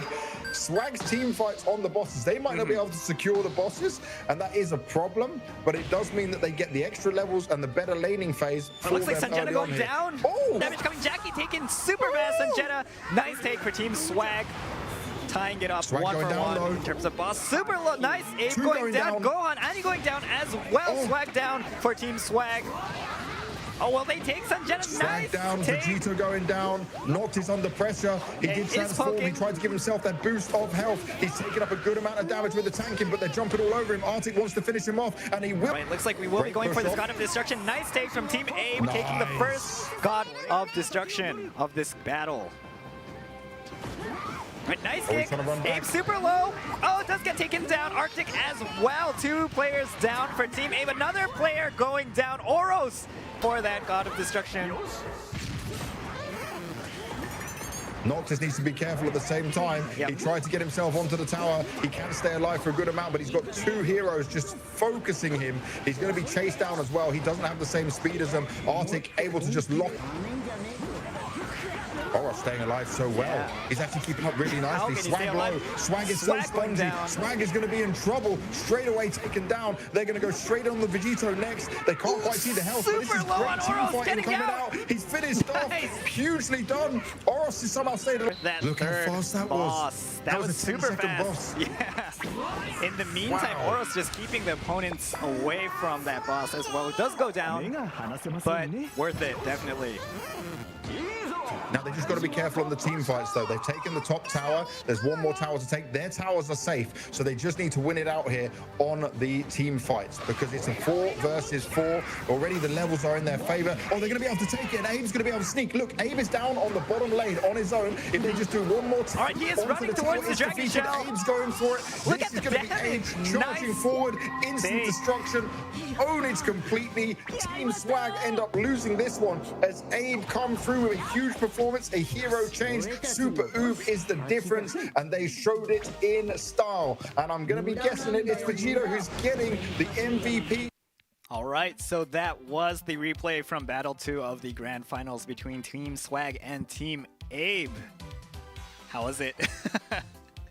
Dude, this was exactly what we wanted. We already said it was absolute cinema for the semi-finals. Well, this is absolutely perfectly great team play. There are mistakes being made. You expect that in a grand final when the pressure is at its highest. But what I'm seeing right now is 2 teams that can really push each other and go back and forth. Swag this time was not able to deal with the Oob that was coming in there. You know, so much damage from far away, so much use of the cyclones, so much use of being able to pull off just like multiple versions of the Brutal Buster.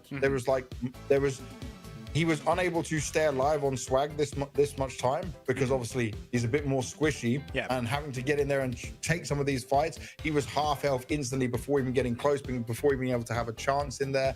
And I think right now this might convince Swag to make a change because they saw, okay, they made a change, they got the win. Do we know how to do it? Do we know how to counter this? Because they should have expected this. This is a character Abe can use as well. And Oob is in meta currently. So this isn't something where they go, oh my God, I didn't expect it. This is now how they deal with it, you know? This is now how they counter it because everything has a counter in your team play. But do you believe in it with your current composition? That's the thing that needs to be asked here towards Swag. And I'll tell you this, by the way, was just talking to Abe here while we were waiting for the game, and he said this is too stressful because he's never nervous. I'll tell you this, I've watched him play so many times. I even did a very long interview with him before, and he's not a nervous person, but having to also lead the team, tell everyone about the decisions making, that's when it can start to get very stressful for him. So he needs to be able to focus on doing what he does best and have high damage output. For Swag right now, I feel like they are the ones who are going to be feeling that they're under pressure to find the solutions,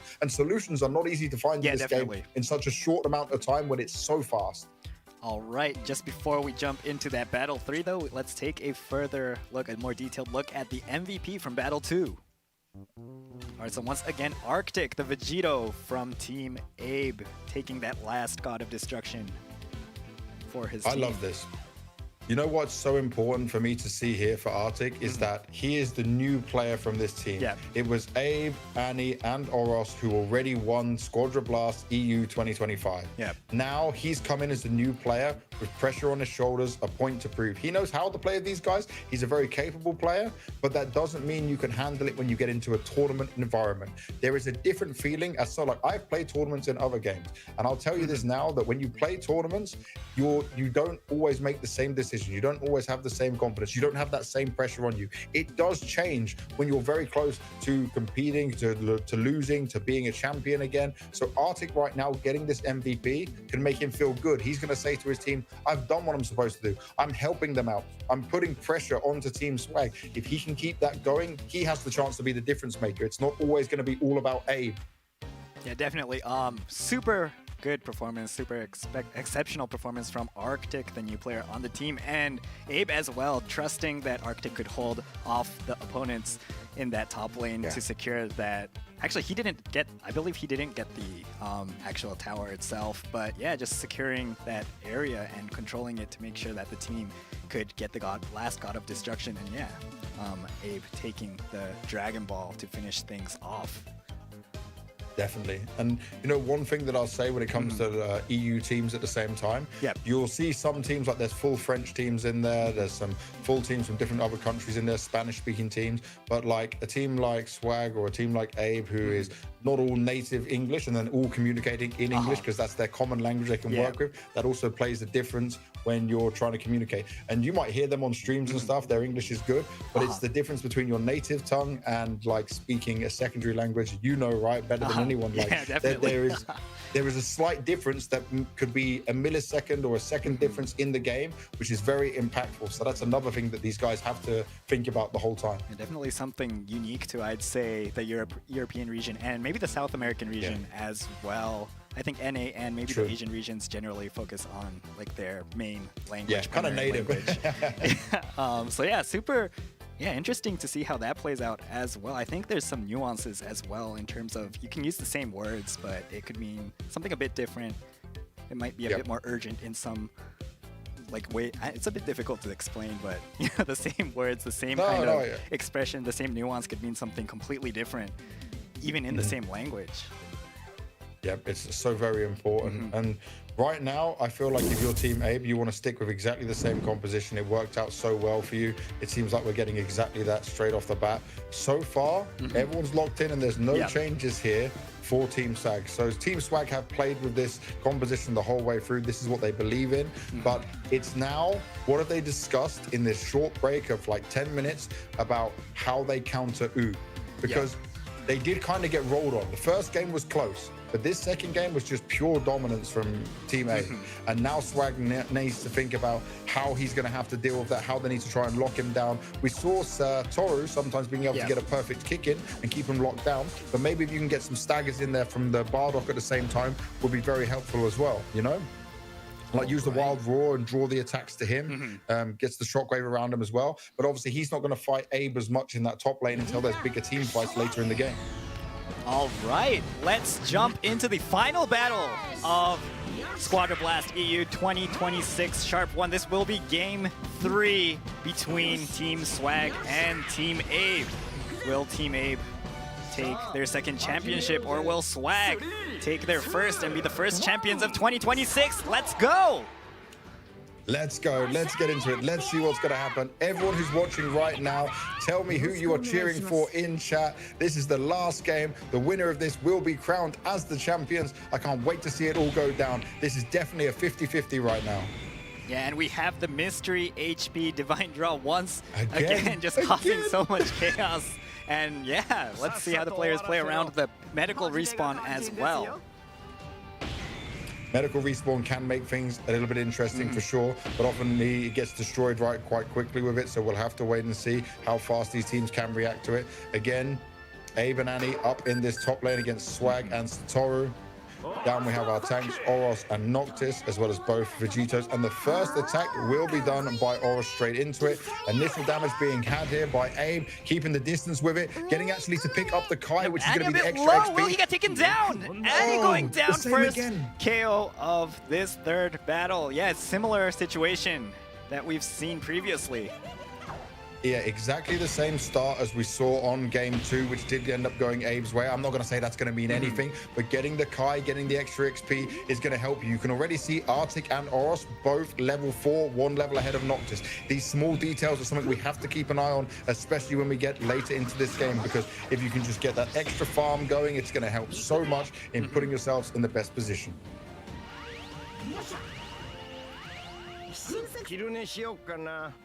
Right, we will have the first boss coming up shortly. Abe's got himself already the Brutal Buster way above him, going to be doing a lot of extra damage. He's just keeping that charge at all times. If you don't see that above his head, you're going to see quite often that he won't want to go in for the attacks just because it's so powerful early on and can quickly chip away at all the health against the enemy.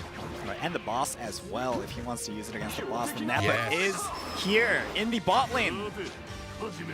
They're fast on it. They're straight down there. Arctic's already level 7, man. Oh, wow. Arctic's got a huge lead. Arctic is going to be able to clean up again, potentially for another MVP performance. And they're Nice straight onto take the from napper. Arctic. Arctic did it. Dude, how did he get away with that? He was so outnumbered, but he's so high on levels. He's racking up kills. Straight away, Bardot's going down. Swag is low as well. Satora trying to run away, but he can't do anything. And this is huge. Arctic domination from start to finish. And he's going to go straight into the Kai for more XP. He is level 8 already at 2 minutes 34. This guy is a beast. This guy has proven he wants to be a champion. But definitely his game, securing just the KOs and the boss as well, taking it completely for his team's advantage. And he needs to be careful again, though. Gets taken out. All right, Satoru's super lane. low, does need to play safe a bit, does fall back. Unfortunately, Abe needs to Annie run, is though. slow. He can't fight this. Abe had the backup of Oros, but Annie went down and they couldn't fight this. There was too many playing towards the top lane. There's a chance for Arctic on Vegito to try and seek something here at the bottom lane, but better right now because he's so far ahead to just not risk anything, because if he did die, he would give more experience to the enemy. So he's just going to clear up the farm because they cannot pressure him. They cannot push him. He is level 9. The closest person to him is level 7.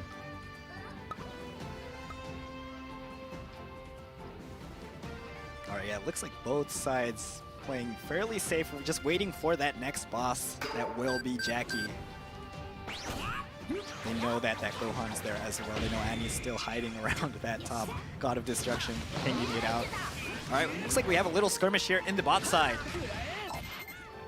Abe racking up the stacks once again.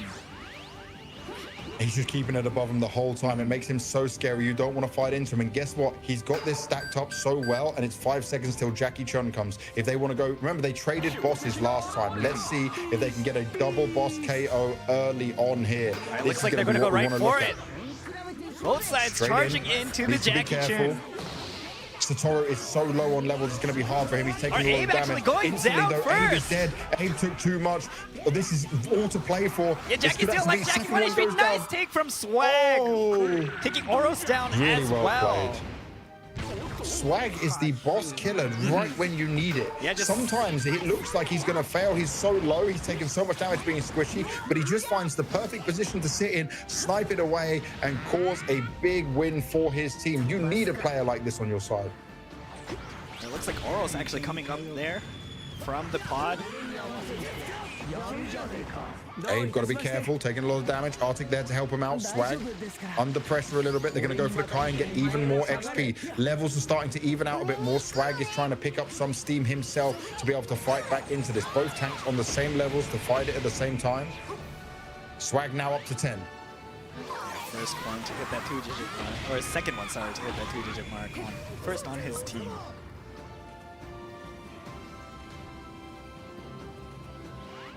Still though, on the God of Destructions, we're kind of sitting evenly. Yeah. One boss each.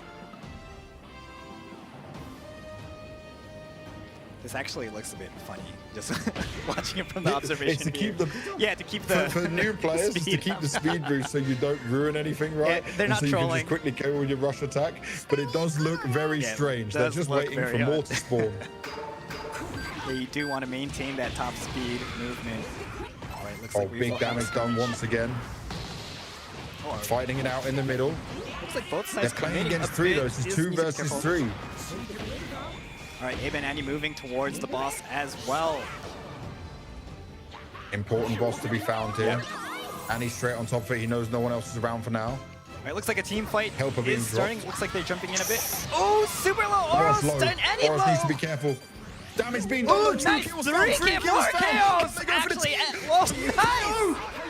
Look at absolute dominance right now. They're going to split up to the top. There's a 20-second down for one on Swag, 10 seconds for the rest of them. They're just going to completely destroy the Gods of Destruction, and this is a huge win. Take. They can go for the boss if they want to as well. Abe as well in the lead. Swag, they made a huge mistake, and they can't get this done. All the damage is going the way of Team Abe. They're going to take the Jacko as well, and the Jacko is going to give them the skill damage and Tower Rush boost for whenever they want to go for the God of Destruction. This is a big play coming out. Ribrian down. Oh, it was Vivian and not Jacko. Yeah, not So Jacko. that means the healing. Yeah, it's the healing for the Oh, it's going to be tanks. even better. Oh, taking It's even Satoru better. once again. Nice take. Oh, Satoru they're getting making taken down mistakes. once. Swag is feeling the pressure. Again. Did you see how low Annie was in that team fight? Yeah. He was literally 1 HP just making it out. I thought he was going to fall. Yeah, I thought definitely. he was going to be the one that fell first. Yeah. But you know what's so huge here? That team fight was everything. Yeah. A team KO this early on in the game is not often seen. That was really well played. All right, looks like they will be going for this God of Destruction as well. Still 17-ish seconds on this Zeno. They're pushing out. They're taking out opponents as Super well. attack's Noctis going down. Noctis down. Satoru down as Satoru's well down once again. They're still pushing Swag's on down. this God of Destruction. No, Swag's still up. He's so low. They can just take the God of Destruction. No problems at all. One more God of Destruction. Abe is in the driving seat. Arctic and Annie need to be careful to at least stay alive. Don't overextend. Don't cost yourself. You'll probably see some recalls. Yep, they recalled. One player recalled straight away. Annie and Vegito getting full health back at base. They do not need to overextend this. This is what smart team play looks like. They made a decision. They didn't chase. They didn't want to throw. This is the third game of a grand final. You cannot risk it. And now Jacko is on the field. This could be the triple boss KO for Abe. They know they're in a commanding position. Yeah, definitely. Swag does need to take it. Otherwise, they might not be able to come back in this fight. It looks like we do have a little skirmish between the Bardock and the Gohan. It looks like they are rushing as well. No. Abe's gone back to fight. He's going back in for the team fight. All It right, looked very taking scary. down Vegito. Vegeta going down. Second Swag one on down Swag. as Swag's well. out of it. There's no chance for Team Swag right now. This could be another team KO. Just Noctis Satoru is left. out. Satoru's trying to run away. But look, there's over 20 seconds down for everyone. He can't win Oh, this. and they Abe is in a commanding position. surrender. They surrender. They don't even let it go down. And Team Abe find themselves as the champions of Squadra Blast EU 2026 #1. And they've gone to become back-to-back champions. What an amazing performance we see here. Hilo, I am so impressed. What a game. What a way for it to go down. They lost the first and then they pushed into the next two with full confidence, full dominance. And it was the Super Oob that was the difference maker, while Arctic, the rookie to the team, showed off incredible skill and performance throughout. Oh, I didn't even know who was MVP of that one, but I what believe a game. Arctic So was the fast. MVP, so taking 2 MVPs in the grand finals. Well played by the new player Arctic to take that game 3. Oh, I love this game so much. It's so much fun. This was exactly what you want. What the team KO, it was so unexpected, especially at that time of the game. You know, we haven't seen it so early on. Last time it was done right towards the end. But Abe, they saw the blood and they were like, we're just going for it. We know what we need to do now. And they also made the right decision of not getting overconfident. They decided to recall 2 players, fall back in it as well. This is smart, high-level play. This is SS rank play that you dream of.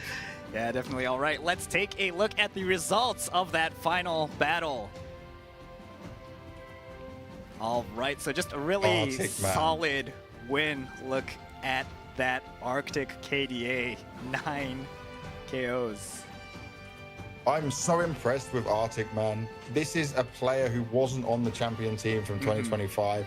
He comes into his first event. He's got a different feeling than the rest of the players on the team, right? Because he's not been through this situation before. He came up, he showed up, and in the grand final to get both MVPs, that just shows the ability this guy has and the confidence he got from the first MVP into the second one. He was so far ahead on levels that they didn't have a chance. Yeah. I think just notable as well, Oros with 12 assists. 12 on assists. His team. Beautiful. Super impressive just there constantly for his team. We saw Annie really low in that earlier fight with the team KO. Just Oros maintaining that front line for his team, making sure no one getting taken down. You know, it was really big that all 4 players were alive at the end of that fight, so they could really push it out together.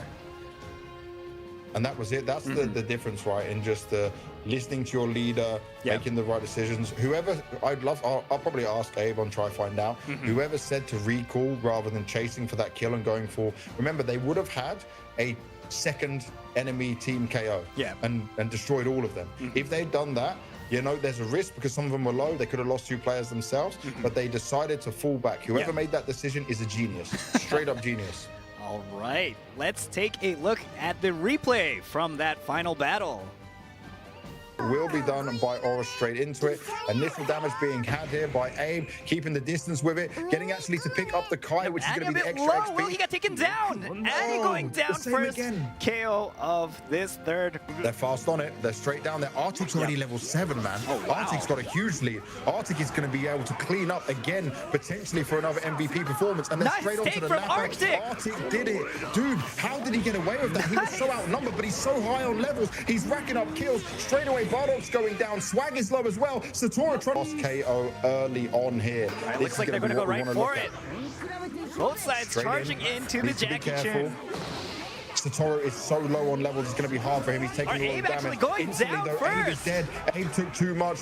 Oh, this is all to play for. Yeah, Jackie's still like Jackie 1 HP. Nice take from Swag. Oh. Taking Oros down really as well. Swag is the boss killer right when you need it. Yeah, just is starting. Looks like they're jumping in a bit. Oh, super low. Oros done. Annie Oros needs to be careful. Damage being done. Oh, nice. 3 kills. Actually, nice. Look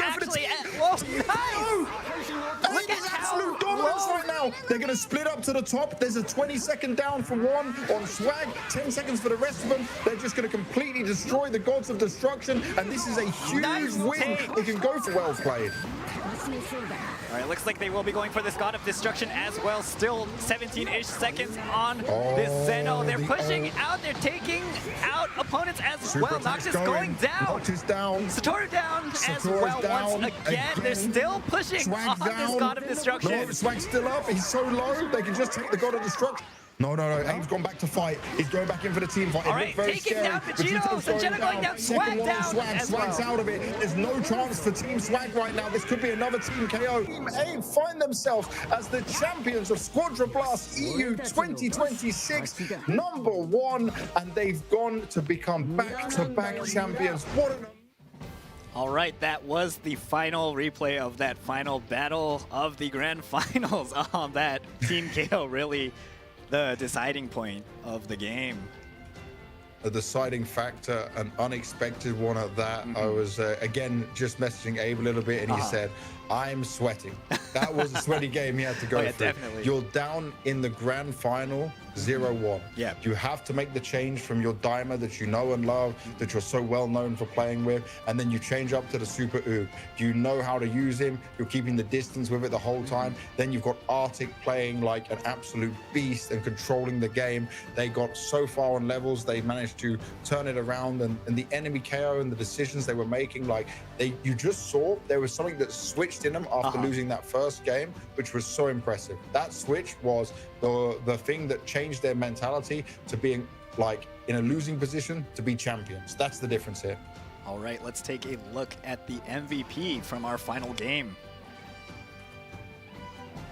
All right, so once again, Arctic taking his second MVP of the grand finals on Super Vegito, 916 with 346,000 damage inflicted.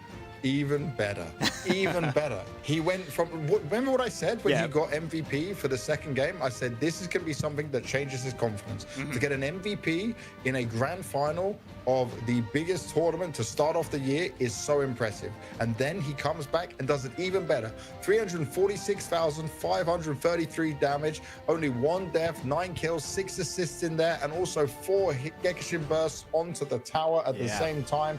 This guy was living the dream to become his first ever championship title. And do you know what? I'll say it now. This will be the first of many if he can keep this up. All right, it looks like we also have the final results. Let's take a look. All right, once again, congratulations to the SQUADRA BLAST EU 2026 #1 champions, Team Abe, on their win. Yeah, they really performed really well throughout this tournament. Yeah, I'm so impressed with Team Abe, even having to change a player in the team from the last tournament win they had for SQUADRA BLAST EU 2025, and they were not slowed down. They looked a little bit shaky during the open event when you're playing all these best of one, just one game, win or lose. They could have maybe not even made it to the main event. Then they got into the bracket. They still managed to keep this growth going, improving as a team. And then when it got into the best of threes, they showed complete dominance. And the fact that they actually had to play 3 games performance in the grand final shows more strength to me. If they just dominate 2-0, 2-0, it looks too easy for them. This shows character. Yeah. This shows that they have a strong mental fortitude as a team, that they can battle back from being 0-1 down. And I'll say this, Swag, they got second place. That is still something to be proud of. This is something that they know that they can build upon. This is something where right now it hurts, and it's not a great feeling for them, but they can use this to learn and grow. Mistakes will be made in this game, but it's all about how you get up and how you bounce back. All right, so as you mentioned, finishing as the runners-up, second place will be Team Swag. And also, don't forget these two teams' top four. We have Team Lady Kimmy as well as Team Ramon. What do you think about their performances as well? For Lady Kimmy, I want to just say that you were a dark horse. You showed improvement. You showed you've been grinding the game. If you can come back even stronger next time, then maybe we'll see you in the grand final as well. You had a very tough opponent in Abe. You lost to the eventual champions. You know, that's a positive. And for Team Ramon, they were the ones favored. They already had a player who finished top 4 at SQUADRA BLAST EU 2025. That if they can make sure that they just fix up on some of the mistakes, they could have been in the grand final as well. But still, making top 4 out of all the hundreds of teams that are wanting to enter and play this game, 100+ teams that entered, is so impressive. And like, people would dream of being in your position. So you need to just take that energy, take that feeling, and keep grinding on forward for the game. All right, thanks so much. All right, here are the prizes for Team Abe, who claimed a spectacular victory. First off, we have the limited edition skin for Super Vegito.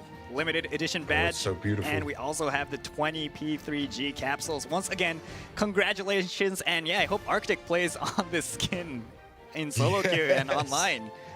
It's just super good performance on Vegito throughout these games.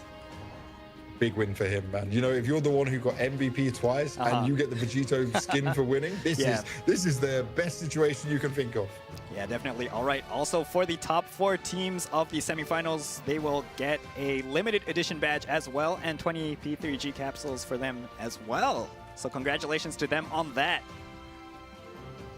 All right. A badge to be proud of. Yeah, definitely. And we haven't forgotten about our viewers as well. So for everyone watching the live stream, we have the final part of the serial code that will give you P3G capsules as well. So let's check that out.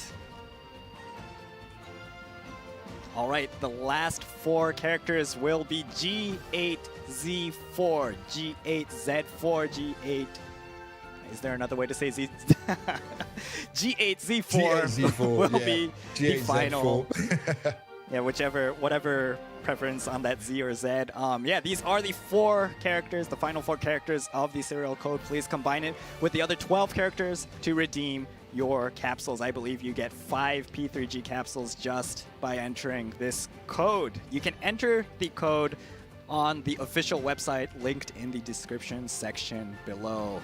And I'm sure everyone's still super excited, hyped about the game after that finals match. Please try out Dragon Ball Gekishin Squadra for yourselves as well. Once again, it's free to play, so if you haven't already, definitely give it a try. Yeah, this is it, right? What I always find is if I'm commentating a tournament, if I'm watching a tournament, what do I want to do when I finish? I don't want to rest. I want to make sure I play the game as well. I want to pretend I can be as good as our champions, learn that I'm not, and try and grow as a player each and every time. It's a free-to-play game, so if you haven't already done it, download, get involved. The future for this game is so bright, and I cannot wait to see more tournaments coming up for us in the near future. Yeah, you can play on various platforms as well, so there's a lot of opportunities for everyone really to play this game. There's tournaments all over the world as well. We have the South American region coming up actually in less than 24 hours maybe? It's fairly soon. Yeah. So yeah, we'll be seeing everyone for that as well. Hopefully everyone tunes in for that as well. Yeah, but before we close out the stream, we actually have one final announcement. All right, so during SQUADRA BLAST NA 2026 Sharp 1, scheduled for Saturday, March 14th, 6 p.m. Pacific time, so that's next week, we will have the new hero arriving in Season 4, as well as a special half-year anniversary commemorative video being revealed for the first time. How do you feel about that? This is really good. I am excited to see who we're going to get. Even we don't know right now. No one has told us, so it's going to come as a huge surprise. I am just hoping we get one of the heroes that I would dream of being there, but I'm not going to give anything of what I want just yet. I don't want to put any names in there because then people will say, oh, you knew all along. I don't want to be in that situation. Yeah, so we actually really don't have any information, so we're on the same page as everyone for this. So yeah, definitely stick around for that next week. Don't forget about the South American tournament tomorrow. And yeah, we have 3 more regions. So yeah, do you have any closing remarks, anything you want to say at the end of the stream? I just want to say thank you to everyone from the Gekishin Squadra community for watching, for supporting, for enjoying the games. Remember, this is just the beginning of a very bright and great future for the game. We're seeing already, compared to last time for SQUADRA BLAST in EU to this one, that the skills are leveling up, the players are improving, there's more heroes, there's more dynamics, there's more things to learn. This is just so positive right now, and I'm excited to see what we're going to have happen in South America. It's going to be the first time ever we have a tournament from there, so you know, new things to discover, new players to see, and then obviously next week Asia and North America at the same time. This is going to be great because this is just understanding how different continents play the game, different styles they have, maybe different compositions. So I'm going to do a lot of learning on the next couple of ones as well. Yeah, super excited for the other regions. For the EU region as well, Swag and Abe, actually their battle count is 2-2 now. So looking forward to the next EU tournament and how they will perform against each other as well. All right, so I guess we should start to close things out. Thank you so much once again, everyone, for watching the stream, and I hope we'll see you guys next time as well. See you guys. See you guys. Thank you.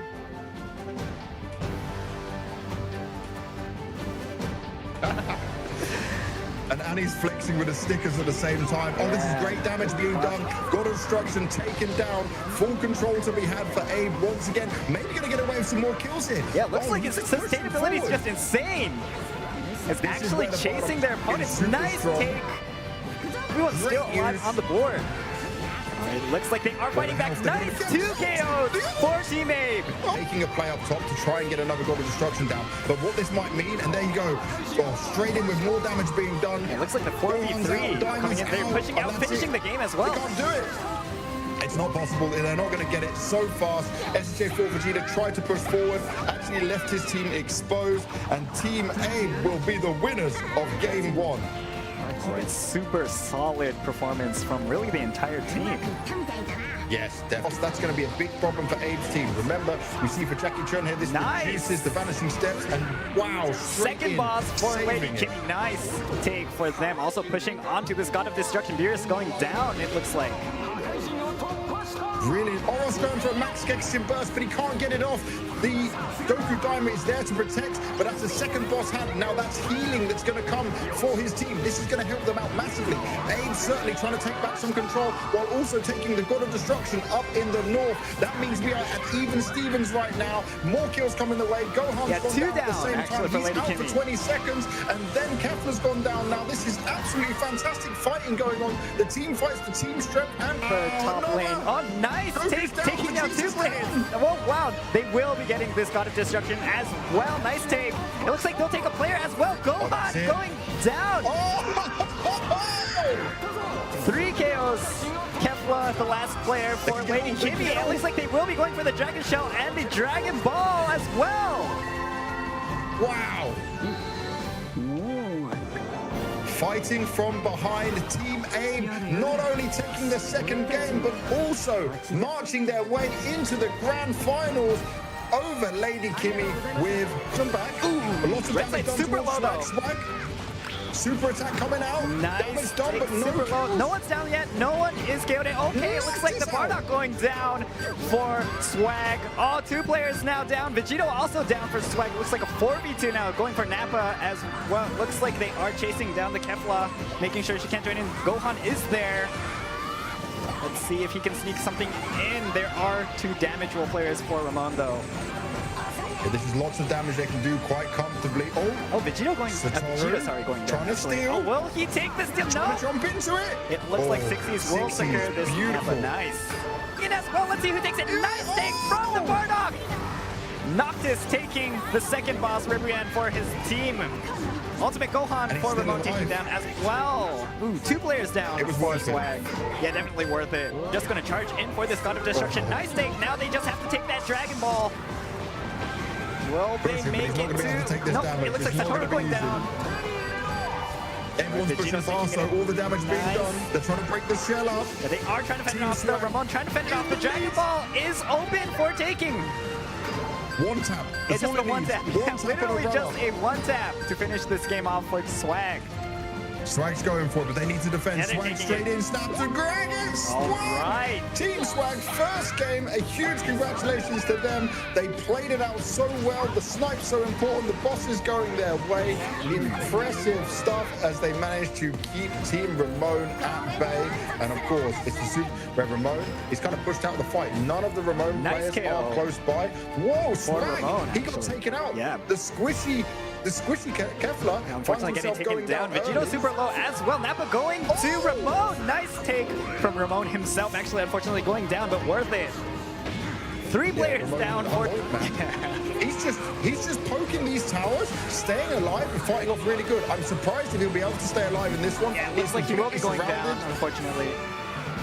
He got some of his skills and push onto it, but the shell is still there. It's half cracked, but they've got to be careful. They're trying to push forward, but don't give up the team fights. They cannot have a team wipe. Only Kefla remains. 60s needs to back away. 60s needs to run away from this, because otherwise it's a full team wipe. All right, looks like Gohan and Bardock trying to go in. 60s is trying to finish it off. Will 60s get it? Nice. It looks like he will be grabbing that Dragon Ball. It's such a risk. It's such an impressive play, but Team Ramon will be taking us to the 3rd game. And what a performance. Pulling off an MVP here. I'm loving the ball plays we're seeing here. Oh, we have the special or nice take. Yeah, it was the super. Nicely done from 60s. Taking back. He's keeping that form. He's keeping that. Oh, Satoru! It looks like he will get taken down. He is out of place a bit. Oh, he's going to go for a little bit of that God of Destruction, but it's going to get taken down. It's being done. If they get this, Team Swag won't have a chance. Someone needs to come back and defend. Doesn't matter that they've lost the God of Destruction, because it's all about this boss fight right now. All right, let's see who's going to take it. Nice take. Oh, Swag taking the Jacob. Nice. Making sure his opponents do not secure that triple boss KO. Oh my god. So close. Yeah, super insane. Yeah. Just one more God of Destruction. Nice counter from Team Swag, finishing off the game 3. Oh wow. Swag. That was so impressive. They looked down and out. They were on the back foot, but they get a key victory by getting the enemy team KO, which means it's full rush to the gods of the sea. Here in the bot lane. Oh, great damage done by Noctis early on. Nice barrier there as well from the Vegeta. Sorry, it's not a barrier. Sorry, nice block. That is super crazy. Yeah. All right, unfortunately, he may go down. 10 seconds still before Abe and Arctic are going to be back up. Swag can be doing all of this on his own solo. Oros is struggling to stay alive. He's going to find himself taken down for 30 seconds. Going for it. There is the Vegito that's just come back, though. This will be a battle between those two on the tower. Oros managing to take him down. Noctis out for 31 seconds, but at the same time, Abe is gone as well while the tower is low. Oh, nice take from Annie there. That's huge. Annie, Swag going down. They know he's there. Will they be able to stop him? All right, it looks like he does take it. Oh, at the bottom tower. 14 Abe though going down. Swag, great time, straight push on, no chance at all. Abe wasn't ready for it. They didn't see where they were, and Swag in the grand final find themselves going up 1-0 here against Team Abe, our previous SQUADRA BLAST EU champions. And Swag flying really in towards fast. the snap, and Nappa's super low already. Nice take from Abe. Swag low as well. Abe stole it quick. Taking Swag. Will go Abe going down as well. 1-for-1. Being taken out in the team fight. This was the same situation they found themselves in last time around. Going down as well. In favor of Swag. Swag's team fights on the bosses. They might not be able to secure the bosses, and that is a problem, but it does mean that they get the extra levels and the better laning phase. It looks like Sanjana going down. Oh! Oh, staying alive so well. Yeah. He's actually keeping up really nicely. Swag low. Swag is so Swag went spongy. down. Swag is going to be in trouble. Straight away taken down. They're going to go straight on the Vegito next. They can't quite see the health. Super This is low on great team Oros, fighting getting coming out. He's finished off. Nice. Hugely done. Oros is somehow staying alive. That Look how third fast that boss. was. That was a super 10-second fast. loss. Yes. In the meantime, Wow. Oros just keeping the opponents away from that boss as well. It does go down, but worth it, definitely. Now they just got to be careful on the team fights though. They've taken the top tower. There's one more tower to take. Their towers are safe, so they just need to win it out here on the team fights because it's a 4 versus 4. Already the levels are in their favor. Oh, they're going to be able to take it. And Abe's going to be able to sneak. Look, Abe is down on the bottom lane on his own. If they just do one more time, All right, he is running towards the Dragon Shell. Abe's going for it. Look This at is the gonna be damage. Abe charging Nice. forward, instant Dang. destruction. Own it completely. Team Swag end up losing this one as Abe come through with a huge performance, a hero change. Super Oob is the difference, and they showed it in style. And I'm going to be guessing it's Vegito who's getting the MVP. It's starting, looks like they're jumping in a bit. Oh, super low. Oros done any Oros needs to be careful. Damage being done. Oh, nice. 3 kills, 4 kills. Actually, nice. Look at absolute dominance right now. They're going to split up to the top. There's a 20-second down for one on Swag, 10 seconds for the rest of them. They're just going to completely destroy the gods of destruction, and this is a huge win. We can go for well played. All right, looks like they will be going for this God of Destruction as well. Still 17-ish seconds on this Zeno. They're pushing out. They're taking out opponents as well. Noctis going down. Noctis down. Satoru down as Satoru's well down once again. They're still pushing Swag on down. this God of Destruction. No, Swag's still up. He's so low. They can just take the God of Destruction. No. Abe's gone back to fight. He's going back in for the team fight. All right, taking down Vegito. Vegeta going down. Swag down as Swag's well. out of it. There's no chance for Team Swag right now. This could be another team KO. Abe find themselves as the champions of Squadra Blast EU 2026, #1, and they've gone to become back-to-back champions. What an amazing performance we see here. Hilo, I am so